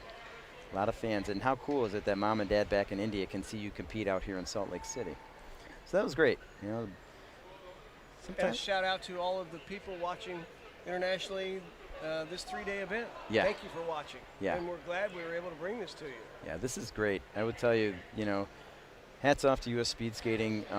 You know, maybe we have done some live streams in the past for events like this, but, you know, Ted, thanks to you and the live truck crew and all the guys here, Scott, like, this is, you know, for us, this is a treat to have this level of production and these kind of resources, and to be able to share this with the people who can't be here in person right now and loving it from hopefully the warmth of their living room. Or the warmth of Brazil, Brazil. Colombia, Hungary, Denmark.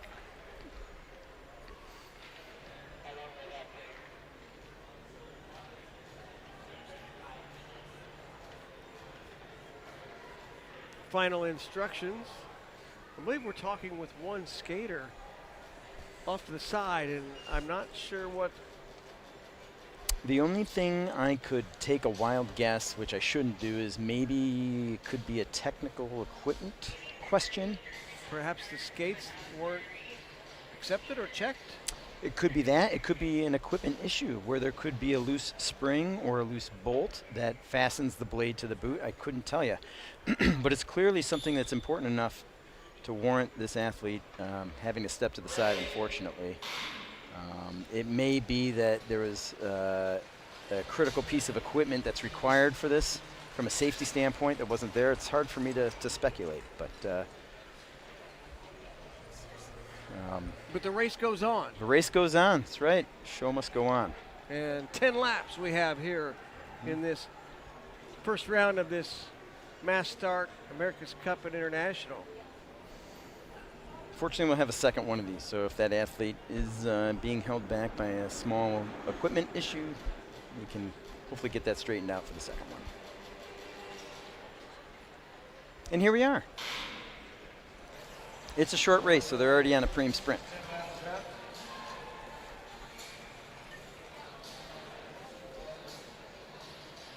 Thorup out front, Josh White, Thomas Estevez.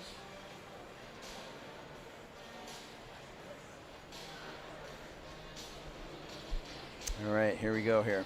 And this pack is, you know, even though there was a sprint, the pack is still pretty close together here. So, you know, I think safe to say with the distance of this event being 10 laps, you know, we're not going to see anyone kind of break away and try and lap the pack. There just simply isn't enough time to do that. So Victor Thorup, Josh White,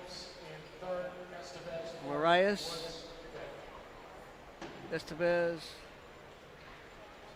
and Caden Woods. Yep. So taking a look at this, you know, I'm looking at athletes like Eder from Brazil, who has a lot of experience on the inline circuit.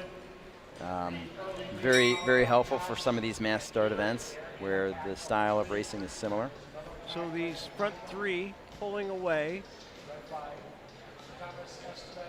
It'll be interesting to see here if there's any effort. Nope, they're going to settle in. They're just going to leave it as is. Just going to let Thorup go ahead and take this. Yep. So that tells First me that premium. they're just racing for first place now. If there was an athlete in there that was really interested in points, they would have scrambled. So Samuel Hart Gorman in fourth. Anthony Palladino in fifth currently. Again, the three mini pack out front. Thorup, White, and Marias.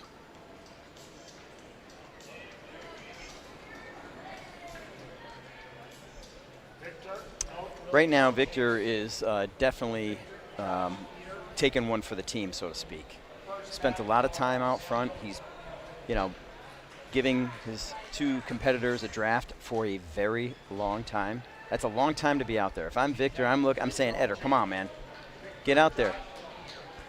Are they going to lap some traffic here? They sure will. Number 65 is about to get lapped, and then he will have to exit stage right as gracefully as possible as soon as he can, otherwise to avoid disqualification. There'll be two, and now a third skater will be Yeah. lapped. And that is a pretty big breakout. Those three Yeah. are well over 200 meters ahead. Right.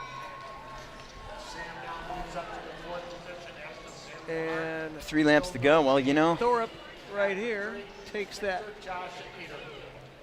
we could very well see that pack get lapped.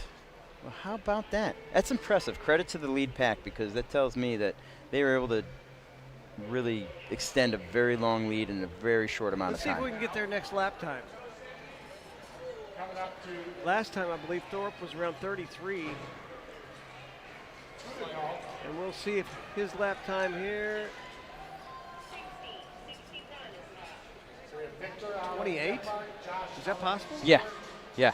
Now keep in mind they're skating a shorter distance than they would on the Right. other races, because Correct, they're on the 'cause they- inner. Yep. But still, 28 still- on their 7th or 8th lap. There are only 2 to go. right. So Victor's probably trying to burn them off, meaning Victor is wondering what, you know, Eder's endurance level is like. He's wondering if Josh is going to have enough where they can make a charge. And he's just trying to make it fast enough where they're going to have to work. Let's just stay on those 3 leaders right there. Thorup, followed by Josh White and Eder Lopez Marias. They've stayed in that order all the way through, but now we're at the home stretch. Marias on the outside makes his move, but Thorup will take the mass start. Is Victor, Josh, and Eder. 1, 2, Josh 3. White is second, and Eder Lopez Marias in third. And that lead pack led the way and lapped everyone. That is impressive. To lap the pack in that short of a distance, of a time span, you know, that's good skating. Very, very good skating. Well, that's going to complete the first round of the mass starts. That's right. We're going to take a break as they take care of the ice. We'll be back in about 20 minutes or so, I do believe. and we will have more of the mass start races coming up. Certainly want to thank all of our fine sponsors. Unbottled.com, Utah Sports Commission, University of Utah Health, Under Armour, USANA, Rise Bar, and the Rudy Project. Well, Dave, let's take a break and get ready for some more great action here from Milwaukee.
Good afternoon, everybody, and welcome back to Milwaukee, Wisconsin. We are ready for our last session of the U.S. Championships. I'm Ted Rutan, joined by Dave Tamburino. And Dave, we've had a great start here to the mass starts, and now this is our second round here with the World Cup qualifiers. Only 6 women in it this time, as Mia Kilberg took the first one, so she's automatically qualified and declined to race in the second one.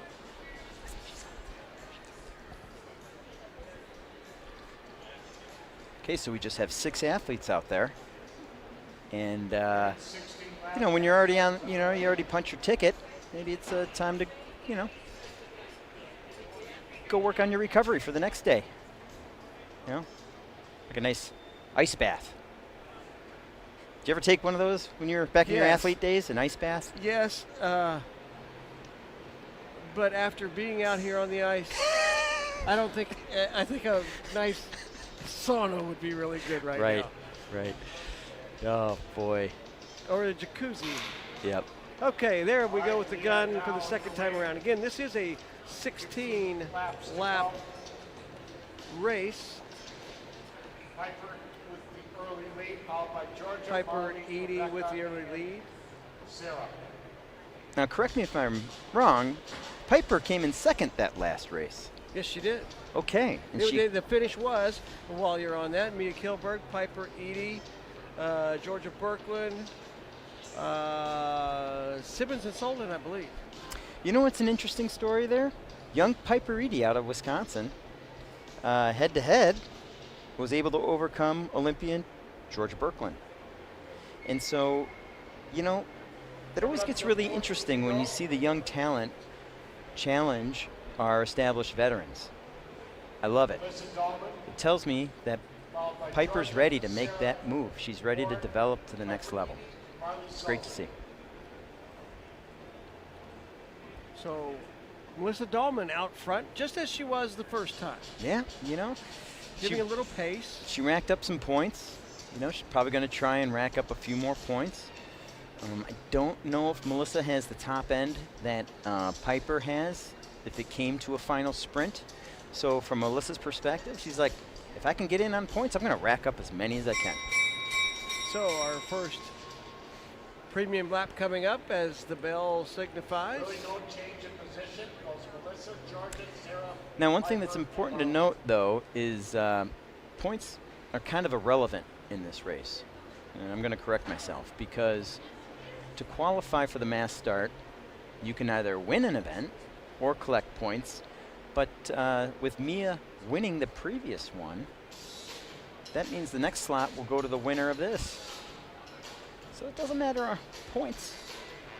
The next athlete that wins this race outright will secure our second spot for the World Cup. And pretty much be heading right away to Beijing or China, where the Fall World Cups are going to be. We all relax here on the backstretch. Yep.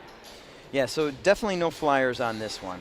You know, people are going to be gauging each other, watching closely. You could see how wide they're swinging. No one wants to take the lead.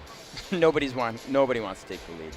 And they're saving it up because this is their last event. This is the last event. There's no more. Yep. So they can empty the tank as we get to the end of this one. Yep.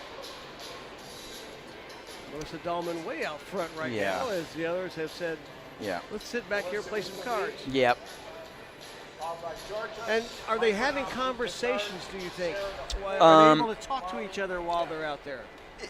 Yeah, and it's going to be pretty much like, I'm not leading, someone take it, you know? Okay. Who's going to take it?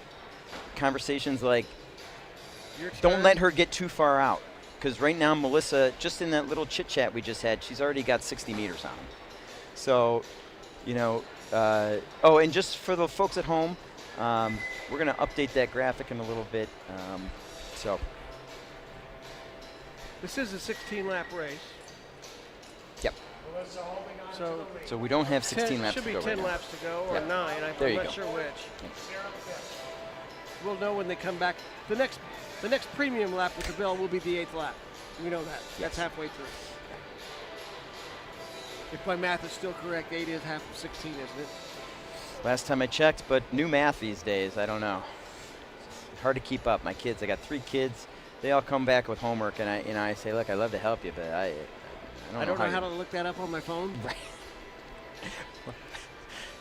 Okay, that just dates me as an old guy. Oh, yeah. I know my kids look at me when I say, look, there was no interwebs when I was your age.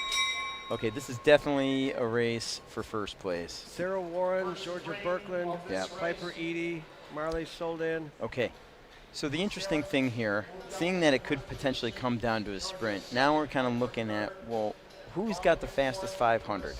Sarah Warren. Sarah Warren. Piper is an excellent sprinter as well. But right now, this race pace and this strategy is favoring Sarah and Piper. Sarah finished 4th in the 500, just on your cue there. Yeah. So, Sarah being an interesting, case study from an athletic standpoint, having the Division I soccer experience that she has. She's shown in soccer, you need a lot of endurance. You also need a lot of explosive power in soccer.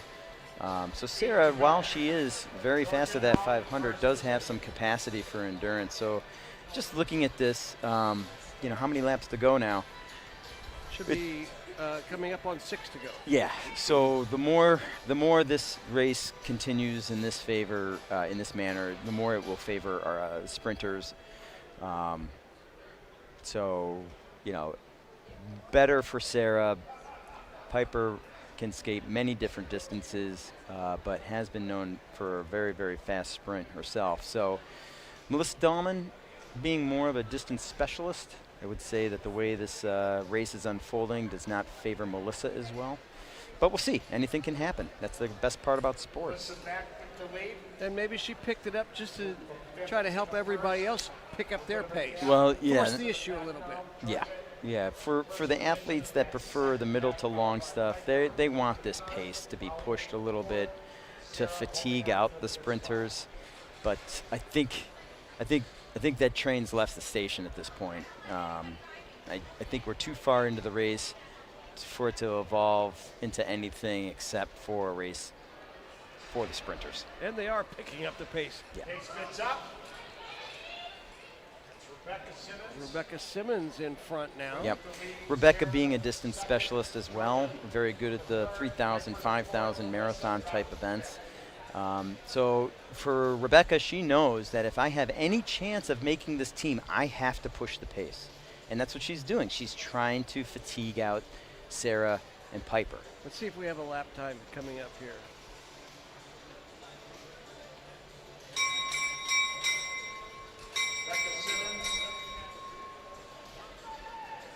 Didn't get a lap time on that one. No, Rebecca made a move not necessarily with the expectation of trying to lap the pack, but knowing that the pace does have to pick up, and that she knows deep down that the others aren't going to let her go, right? So her best hope here is to try and make this almost like a race of attrition, where she gradually over time saps the speed and power from the sprinters. Seeing Melissa now, Dahlman, and Marley kind of nestling in towards the back, taking advantage of the draft, waiting for their moment. But really, it's probably going to come down to the last 200 meters of the race. Yeah, this is going to be a sprinter's race. This is a sprinter's race. And they're all resting Yep. down the home stretch this time. Yep. Should be 3 to go, I believe. Yeah. Yeah, they're just biding their time. I don't see Mia out there. Yep. So this race is all about the first place. No one's really going to care too much about the points because Mia, who won the first race, she secured 1 out of the 2 spots. So to get that second spot, it goes to the winner. So how it works out right now is if you win one of the 2 mass starts, you're automatically on the team. With Mia out, then the winner of this race will then take the second spot. So not a race for points, a race for sprint, which again favors your Piper, Edie's, your Sarah Warrens. Here come our skaters. And the skaters are coming down the stretch, and there are 2 laps to go now, I believe. Yep. 2 laps to go. Sarah Warren.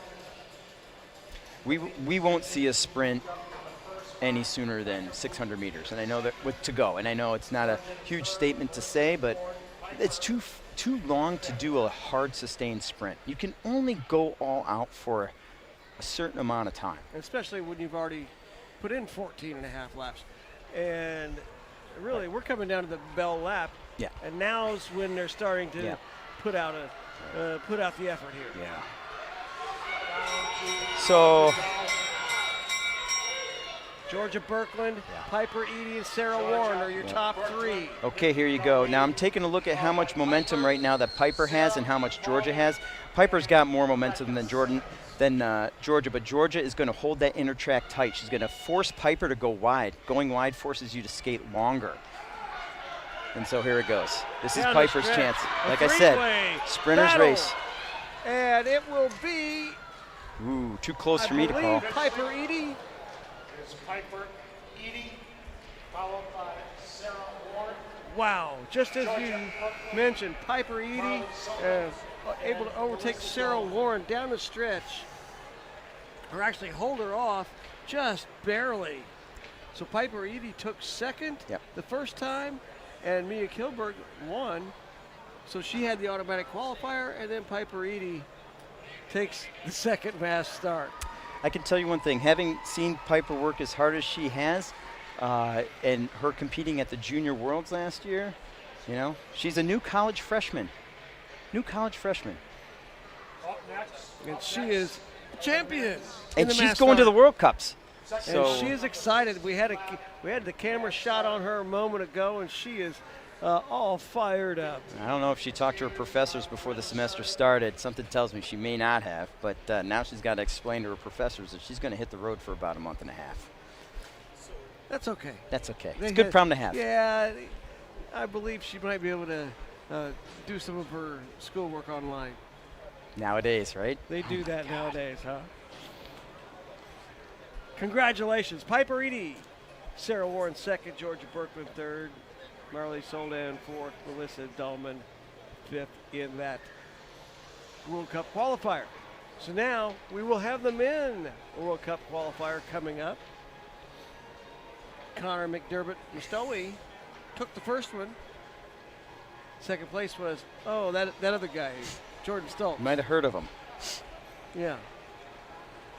Looks like there may be some ice repair that could be happening. If so, we may have a little bit of a delay. They're taking a look at the damage right now in that final sprint towards the end. I believe there's a rut. They're coming out with the squeegee.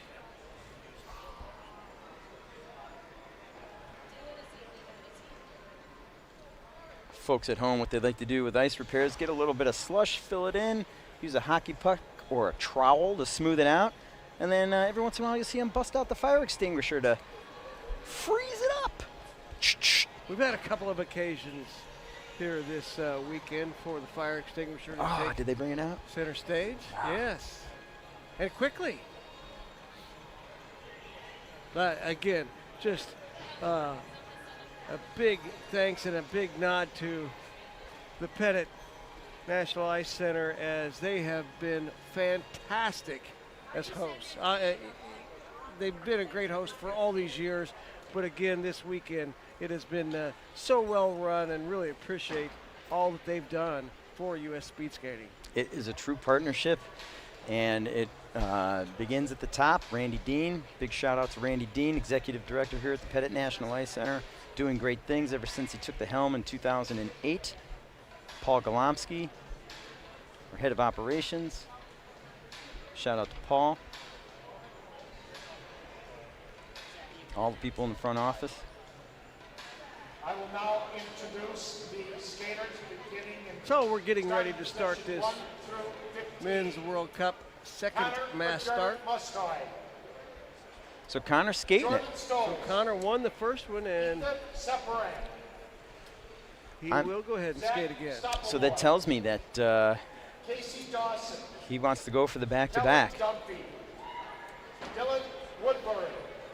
What advantage is there other than sort of bragging rights and confidence? Liam Kitchell. Well, William Silk. that's a good question. Might be a good question for Connor. You know, he may be looking at this as a training opportunity too. It's still early in the season, and this could be an opportunity. Because the thing is at the international level, you will have to skate 2 mass starts in one day. You will. That's Okay. how it works. You get to a World Cup, you have mass start number 1, and then there's a break, and then later on you have mass start number 2. So one of the philosophies at speed skating, what we try to do is we try and practice what we race. Try and simulate racing in practice as often as we can. And for Connor right now, he's doing that. You know, if this was a World Cup in China or in the Netherlands, you know, he would be skating a second one. So this is probably the best that Connor can do to prepare him for future because he is going to be racing. He has the first spot. So, you know, to go back to your question, you know, what might be the advantage for Connor is get him ready. He's getting himself ready for World Cups. Certainly no obligation for him to do another. There's nothing to, you know, bragging rights. Well, that's big. Yeah, I might do it for bragging rights for sure. You won both of them. You know, I own you. Yeah. Yes. 100%. 100%. Jordan Stoltz leading the pack as Connor McDermott-Mostowy is out front. Yep. And he just looked around and said, hey, where'd everybody go? Right. I didn't mean to be this far in front of you. Right. So one of the things just to point out again, if Connor wins the second mass start outright, that means to determine the second place or the second World Cup starting position, it'll come down to points. So there, you know, I'm very curious to see how this race unfolds. Will it turn out to be, it could very well be hard sprints for every preem if they feel like Connor can go out and win a second one. If the athletes feel like Connor, maybe you got lucky or maybe didn't have enough endurance at this point to win a second one, then they're just going to wait and just go for the kill at the end, which that might, again, the longer the race goes on, similar to the race we just watched with the women, the longer the race goes on like this, the more it favors your sprinters. And who has, you know, your sprint world records in this event right now? Jordan Stoltz. So this really is playing into Jordan's hands right now. But yet it is still early. It is very early. It is very early. It is early. Anything can happen. You know, just like we saw with the women, Piper Eady, a very impressive win for Piper. We could see another Piper Eady moment right here for someone else. You know, instead of, you know, upsetting past Olympian Georgia, it could be upsetting perhaps Jordan. Who knows? And they come around for this first premium lap. So in this race, you know, you take a look at who are our distance specialists and who are our sprinters. Right now, I would say Casey Dawson, definitely one of your distance specialists. Jonathan Tobon. Jonathan's a very gifted all-around athlete with tremendous capacity to skate world-class 5,000s as well, and he does. Carl Tatelli having good long distance. But really, you know, Casey Dawson, this might play into Casey's favor if the pace picks up hard. If it turns into a sprint, now you're looking at Casey in second. With Tobon and Casey Dawson out front. Yep.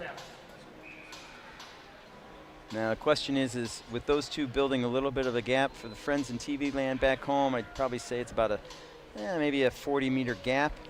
It doesn't look like they're trying to press that. It looks like they're just kind of settling in. And again, you know, if I'm Casey Dawson and if I'm John Tobon, their strategy right now is not doing them any favors. They need to go unless they feel like they can't. If they feel like they can't, they're stuck. I don't envy being in that position right now. The longer the race plays out like this, the more it favors Jordan. And one thing a lot of people may not realize is that Jordan has a tremendous 5,000 and 10,000 too. Emery being another person with tremendous sprint ability. Zach Stoppelmore, a former inliner. He's got having a big jump here for this premium lap. Yep. Zach, all by But, himself. you know, keeping in mind, though, yes, Zach as an inliner does have capacity to do these longer races, but right now his bread and butter has been the sprint. So, you know, it's just a matter of if Zach is going to go, two things. One, will the peloton let him go, or they're going to reel him in? And, you know, if I'm the peloton, I'm like, let Zach go. He doesn't have the endurance. He's not going to be able to hold that pace by himself. Maybe if he had a partner, but he doesn't. Yeah, still 7 laps to go. Yeah, that's a long way. It's can't- you know, it's 3.5 minutes of racing. I That's can't imagine him holding this lead for 7 laps. No, and they won't let him. And we saw how quickly the group closed the gap before. I mean, we have the best skaters in the world right now in the peloton, so an ability to accelerate very quickly, a tremendous amount of power. I mean, you know, not your average human. Jordan and Carl.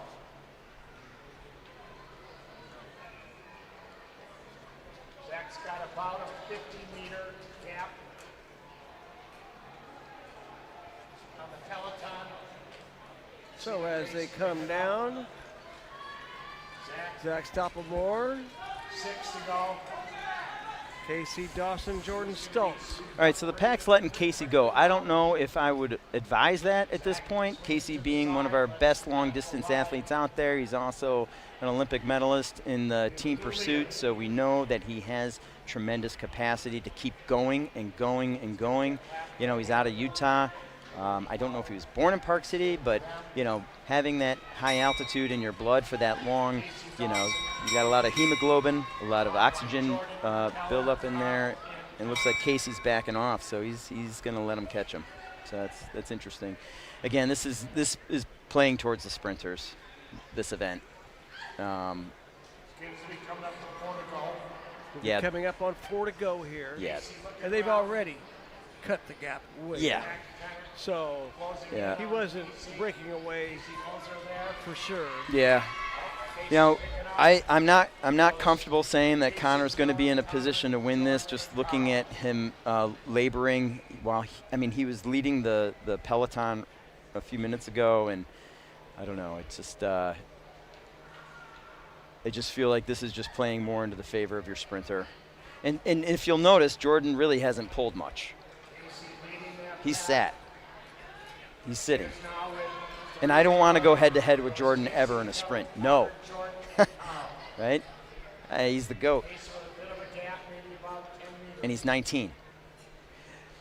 And he's right there in 3rd place right now. Yeah, you know, in speed skating, there's only been one person to win all events at the Olympic Games, Eric Heiden. He did that in 1980 by winning all events. I think in terms of U.S., Jordan Stoltz is the closest thing that we have that. And he's dangerous. He's proven it.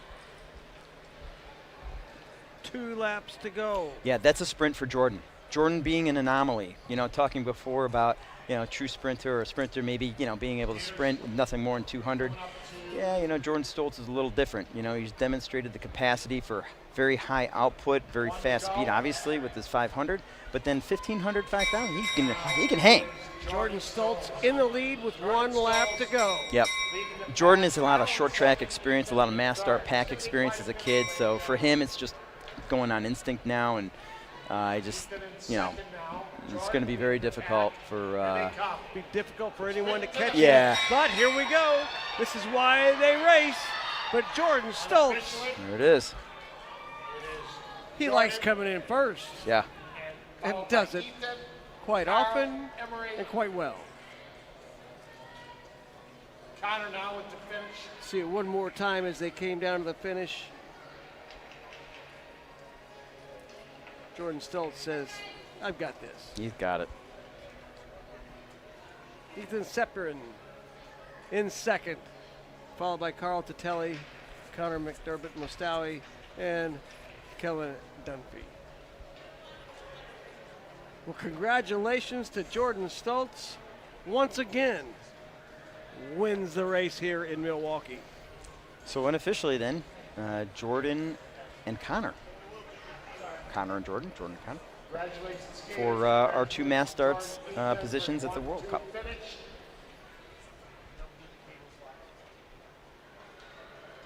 So for the women, it was Mia Kilberg and Piper Eady, and Jordan Stoltz and Connor McDermott Mustoe Yeah. gathering up those spots for the World Cup. That's a lot of youth there. A lot of youth. And as you mentioned, the U.S. contingent on the rise. Yeah. I'm very bullish on the future of our sport in terms of the team that we have in the field right now. I'll go off on a limb and say it's the deepest team that we've had probably in 25 years at least. I know we were very deep at the 2002 Olympics, but bright things ahead.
And welcome back to Milwaukee. We are ready for the mass start. M Cup and International. Bowing away with the 10 For the laps. ladies. 10 laps. 10-lap mass start. Skaters out of So the athletes here not competing for a World Cup spot, but still competing for the U.S. skaters for American Cup points, which is a chance for them to tally up and over the course of a year, hopefully earn a spot on a development team or maybe even a little prize money. So speed skating, a little bit goes a long way. Sure. And very grassroots orientated sport, and so for some of these athletes, if through the performance throughout the season gets them perhaps a small stipend, Travel money. yeah, good speed skates like Marchese's, the Ferraris, the speed skates, I mean, they're worth every penny, and I will say that right away, but it's also a $3,000 investment. And so if you're a young athlete, and even if your feet grow or change, then it's you have to be ready to make a few investments over the course of your career. But really, at the end of the day, I mean, speed skating, you don't need a whole lot of equipment. You just need a place to skate and a pair of skates.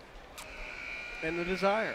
Yes, and the desire and the love to work, because earlier we talked about speed skating almost being like a multi-sport, within itself, with the weightlifting and the running and the cycling and everything, and also the speed skating. There's a lot of hard work. It's skaters are training 11 months a year, so it's not as if it's cold out. Speed skating starts. The athletes typically wrap up their season towards the end of March, early April, take a month off, and then once you get to early mid-May, you're getting ready for next year with your eyes set on October. And while many of these speed skaters have come over from inline skating, do a number of them, when it is warm weather, do they go back and do the inline skating, which basically helps them continue to train for speed skating at the same time? 100%. Okay. We even saw Erin Jackson do a bit of that. The year after she won her Olympic gold in Beijing, she went back and raced some inline at the international level. So yeah, it's a chance for them to get back and build their base again. We'll see who gets his first premium. And that will be Sophia Prosvernova. Turning the top spot for that frame, followed by Laura, Michelle, and then Natasha. So there's a bunch of different races going on here. I mean, there's a race where the international athletes have a chance, to compete and race against each other. You have your U.S.-based athletes that are competing for points for the American Cup system, and then you also have your national team World Cup athletes competing for a chance to make that World Cup team. So there's a lot going on here, and I think, U.S. Speed Skating's done a very good job of providing like a lot of different striations of competition to complement the development level of every athlete. So there's really something, there's a very easy rationale for every one of these athletes to be out here for this. Of course, they also just might be a glutton for punishment too, so hey, That's all right. That's all right on a Sunday afternoon. It's a healthy thing. It is. It is. They'll sleep good tonight. So, as we come up with 4 to go, and another premium lap coming. Yep. Larissa Pius out of Brazil. Larissa Pius with the lead. Yeah, I almost feel like still, like, looking with 4 laps to go, anything could happen. There's still enough time for almost a mini peloton to kind of break away and gap the group. We could see that with the internationals if they decide to do that. Right now, it appears that we do have Prosvernova once again. Yep.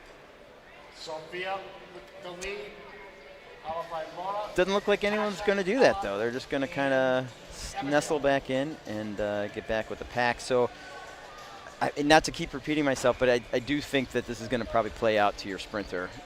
Seeing that the group is this close together, they're regrouping after the preems. It'll probably come down to the last 150 meters when they start to sprint. Coming up to 2 to go now. So with 2 to go, Prosvernova leads them across the start finish. Holding on to her lead, followed by Laura. Abigail moved to third. One thing to note is the amount of points you get for winning the race far exceeds any total of preem points you could possibly accumulate during the race. So, at some point, if your strategy is to accumulate preem points, and right now with this being just, our second mass start, it's pretty much winner take all. So Seated skaters sprinting about 4 or 5 wide. And here they come at the bell lap. Prosper-Nova, Merckx, Michelle, Choi, Lindenskoff were the top 5. Holding on to the lead. I got to tip my cap. That sprint took place a lot earlier than I thought. I mean, we're looking at probably a 350-meter sprint, which, you know, that's a lot after 9 laps. And down the stretch. Look at this. And it's going to be Prosper-Nova holding off Laura Michelle. Prosper-Nova out of Denmark. First position. Here's one more look at this sprint to the finish. Rodriguez out of Colombia. And then Abigail Merckx out of Hungary. Third. Natasha Lindenskoff out of Prosper-Nova Denmark. takes Fourth, Leah Joy out of the AM Cup and International Mass Start. Congratulations, Sophia. It's nice for us here in the U.S. to have some of these athletes from other countries come here and train with us and compete with us, because it gives us a chance to get a little early international exposure for our younger athletes. It's nice to be able to toe the line against someone from Brazil or Colombia without, you know, having to fly 5,000 miles and to get there, or you may not actually have a chance to get there if you don't make a junior national team or a senior national team. It's really hard to get that international experience. So we really welcome the opportunity to have some international athletes come here and come to our competitions and even train alongside. So some of these international athletes are training partners for a lot of our American athletes out in Salt Lake City. So very nice to have that international competition aspect. Yeah, just to gain the experience of being with people from other nations would have to help in the long run. Yeah, yeah. We're down to 1. We've got 1 to go. Let's do it. Come on. I believe that is exactly what Mia Kilberg said earlier when we had that on our open. Let's do it. Let's do it. So we are ready. The men will be getting together here for this final mass start. This has been really enjoyable. First time I've seen 8 mass starts, and this is fun. You know, it's really nice to have new events added to the Olympic Games like the mass start. Now I know it's not brand new, you know, like the last games, but or maybe it was brand new the last games, but it's just nice because it, you know, really kind of keeps it interesting for people new to the sport of speed skating. Traditionally, speed skating has been, at least for probably the last 50, 60 years, you know, time trial, inner, outer. And now with the advent of the mass start and team pursuit, an event we could potentially see added to the Olympic Games lineup is a mixed relay, which is super interesting. It only has 2 athletes on each team, and I should be more specific, a mixed gender relay, right? So a male athlete and a female athlete as teammates together. And the laps are really interesting. You know, they do, I believe, a 1 lap, then 2 lap, then 2 lap, then 1 lap, and it's a relay. And so, you know, it's all about trying to find new, exciting ways to showcase the talent and bring new people, new audiences in. I know the International Olympic Committee and the IOC and ISU are very much interested in trying to see the sport grow in non-traditional countries. When I say non-traditional countries, countries that don't have long histories with winter sports. And so, you know, we're seeing it play out right before our eyes with countries like Brazil and Colombia getting into the game. You know, traditionally warm weather countries, you know, skaters from India. And with mass start, not quite like the short track where the Australian won the gold. Steve Bradbury. Yes. Yes. I have a good friend at home who's from Australia, and he always reminds me that an Aussie did win. Oh yeah. The speed skating event. Got a gold, and that was I like to go back and watch that on YouTube every once in a while. I love showing that race to younger athletes. The message I say is never give up. Exactly. Never give up. Because Steve never gave up in any one of those heat semis or finals or quarters. He kept going, even when it may have visibly looked like Steve was out of the race. Steve knew that it's short track, anything can happen, and guess what? He put himself in position to take advantage of when anything did happen. Sounds like Because he couldn't get there if he couldn't have done that if he hadn't qualified and skated well enough to get to that point. He'd had a long career before that. Yes, absolutely. In fact, the first time I met Steve Bradbury was at the 1994 Winter Olympics in Lillehammer, Norway. He was there for short track. I was there for long track. We both love video games. We met in the arcade playing Mortal Kombat. And we probably, out of the 30 days you spent at the games, we probably spent 21 of them in the arcade. And, I saw Steve, do well at that games, but he kept going, and perseverance pays off. And I believe it was 2002 when he won gold. So, 8 years later, that's a heck of a journey. And I would tell you, Steve's one of the funniest guys you'll meet. I think maybe all Australians have a great sense of humor. I've yet to... I can't let one of my buddies see this. It'll go to his head. Okay. Well, tell your buddy that one of my good buddies, his name's Mick Smith. He is Australian, but He's right a now... Mick also? That's his name, yeah. And Mick right now, as we speak, he's competing in the fourth day of the U.S. Pro Championship. So he's a golf pro here in the U.S. He's one of the top golf pros in the country. And right now, it's actually, let me take it again, it's the PGA Senior Pro Championships down in Florida. And going into today, Mick is tied for first.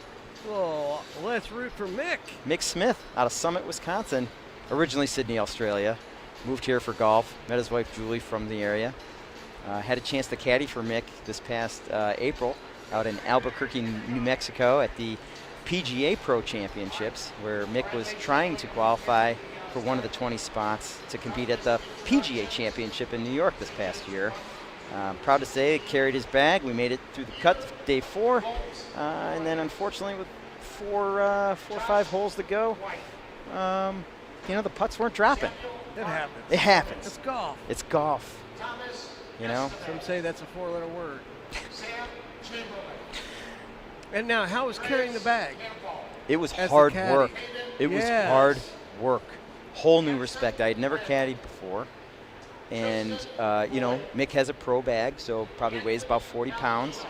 And, being at altitude, Albuquerque is at altitude, being a very dry environment, my number one job is to make sure that Mick stayed hydrated, which meant, they had water on, every few holes or so, or Gatorades. But carrying a bag with a bunch of Gatorade at altitude. Carried it for 4 practice rounds, and then the 4 rounds, so 8 rounds. One thing I began to appreciate? Good shoes. Well, footwear is always important, as you've talked about here in speed skating. Yeah. And let's get back to speed skating. Yeah. Not enough about golf. Yeah. It's October. Here we are. Our last mass start event. Our last event total here for the U.S. Championships. Brazilian skater, Lopes Marias, out with the Harley Lane. And our Lopez Marias out front right now. Andres Campo, Caden Woods, Thomas Estevez, and Sam Hart Gorman are our top 5 so far. Hats off to these athletes. They're competing for experience. Competing for Am Cup points, and it's the final day, final event of a long 3 days of racing. So, it's, probably one of the best training tools they can implement right now is doing this, because it'll pay off in the long run. I mean, it's amazing how hard these athletes work. You're an athlete yourself, and you know the amount of work that puts in. I mean, what you do is, like in the 500, you see someone go out and skate a 34-second 500, but what you don't see are the 11 months of work that went into that. It was great to identify all of our great partners here that have supported the event in U.S. speed skating, including Mom and Dad, you know, sponsored by Mom and Dad. You know, there's a lot of, and it's not necessarily just, you know, writing the checks or, you know, buying you new skates or helping to pay. It's driving, you know, it's the miles, it's the time. Getting up for that 5 a.m. workout. Yep. You know, Eric Hayden trained here in Milwaukee leading up to the 1980 games, and originally from Madison, so he was driving in an hour every day. Make that trip back and forth. A lot of miles there, Mom. Our first premium lap. 6 to go. Peter Lopez Marias jumped out front. Lead, followed by Estevez and Campbell and Woods. Hart Gorman.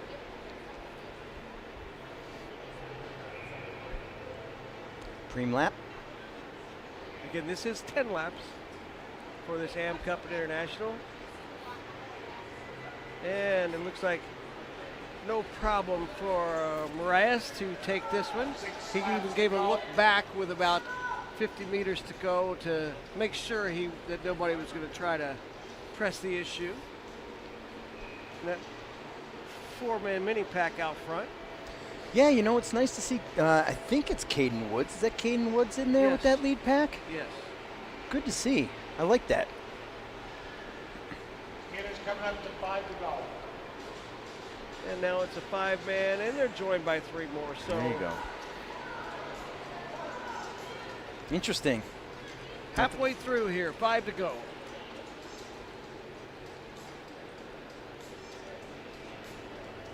Yeah, look at that. They're all bunching up again, kind of regrouping a bit. Now, last time we saw the one lead pack lap the field. I don't think we'll see that this time. Yeah, I was very surprised to see that happen. It happened very quickly in a very, relatively short period of time. Yeah, this definitely has a different feel and cadence. It's also the second one, you know, so, you know, doing your second mass start event, you may not necessarily have the same amount of fuel in the tank as you did the first one, so the likelihood of pulling off a lap could be less. Another premium lap, and Marias jumped out in front once again. Yep, and again, like, you know, this is very similar to what would be like an inline race for Eder. A lot of sprinting intervals within a long event. This is Peter Lopez Marias, followed by Thomas Estevez. Caden He's Woods, not slowing down. Anthony Paladino. I think Eder's gone. This is it. He's going for it. They're letting him go. 3 laps to go. Yeah, I'm looking at the horsepower in the peloton. I don't feel like they have enough to be able to reel him in such a short period of time. I've been wrong many times before, but just seeing Eder and just knowing his capacity. Yeah, he's not slowing down No. the pace, is he? No. And just kind of look at the tempo of the athletes there. They are working together, which is good to see. They're going to have to if they're going to even try to reel him in. Peter Lopez Marias. But I think, again, the train's left the station. I think, Yeah, if there's only 2 to go, yeah, they're not going to. I don't think there's any way. No. So now they're just racing for second place, Ricky Bobby.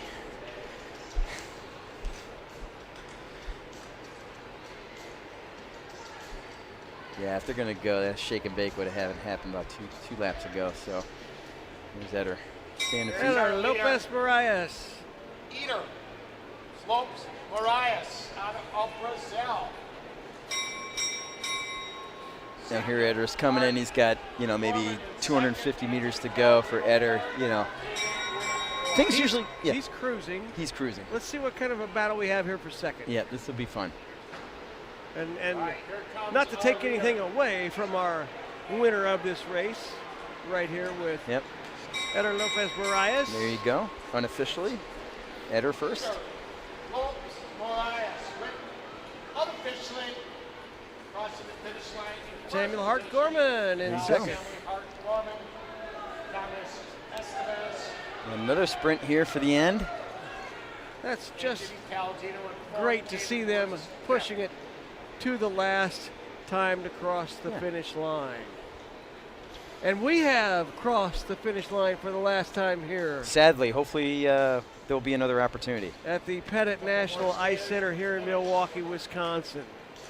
It has been an outstanding weekend. I have really, really enjoyed this. And I want to mention so many of the people, all the people here at the Pettit National Ice Center, Randy Dean, Paul Golansky, Nathan Miller, Jeff Nathan. Brand, Jeff Brand. Steve Fisher, all the people with U.S. Speed Skating. Of course, Matt Corman, Brian Hansen, and you, Dave Tamburino. Thank you so much for all of your help. You've made this really a very enjoyable event. And also, thanks to Sam Snyder, Guerin, Mikey Bartigan, and everybody else at U.S. Speed Skating. And for our crew, Scott Kronk, Dean O'Neill, Paula Ward, Jason Ryder, and Rachel Ryder. It's been both an honor and a privilege to have shared this time with you folks for watching. Thanks again. Smooth skating, everybody. Ice Center.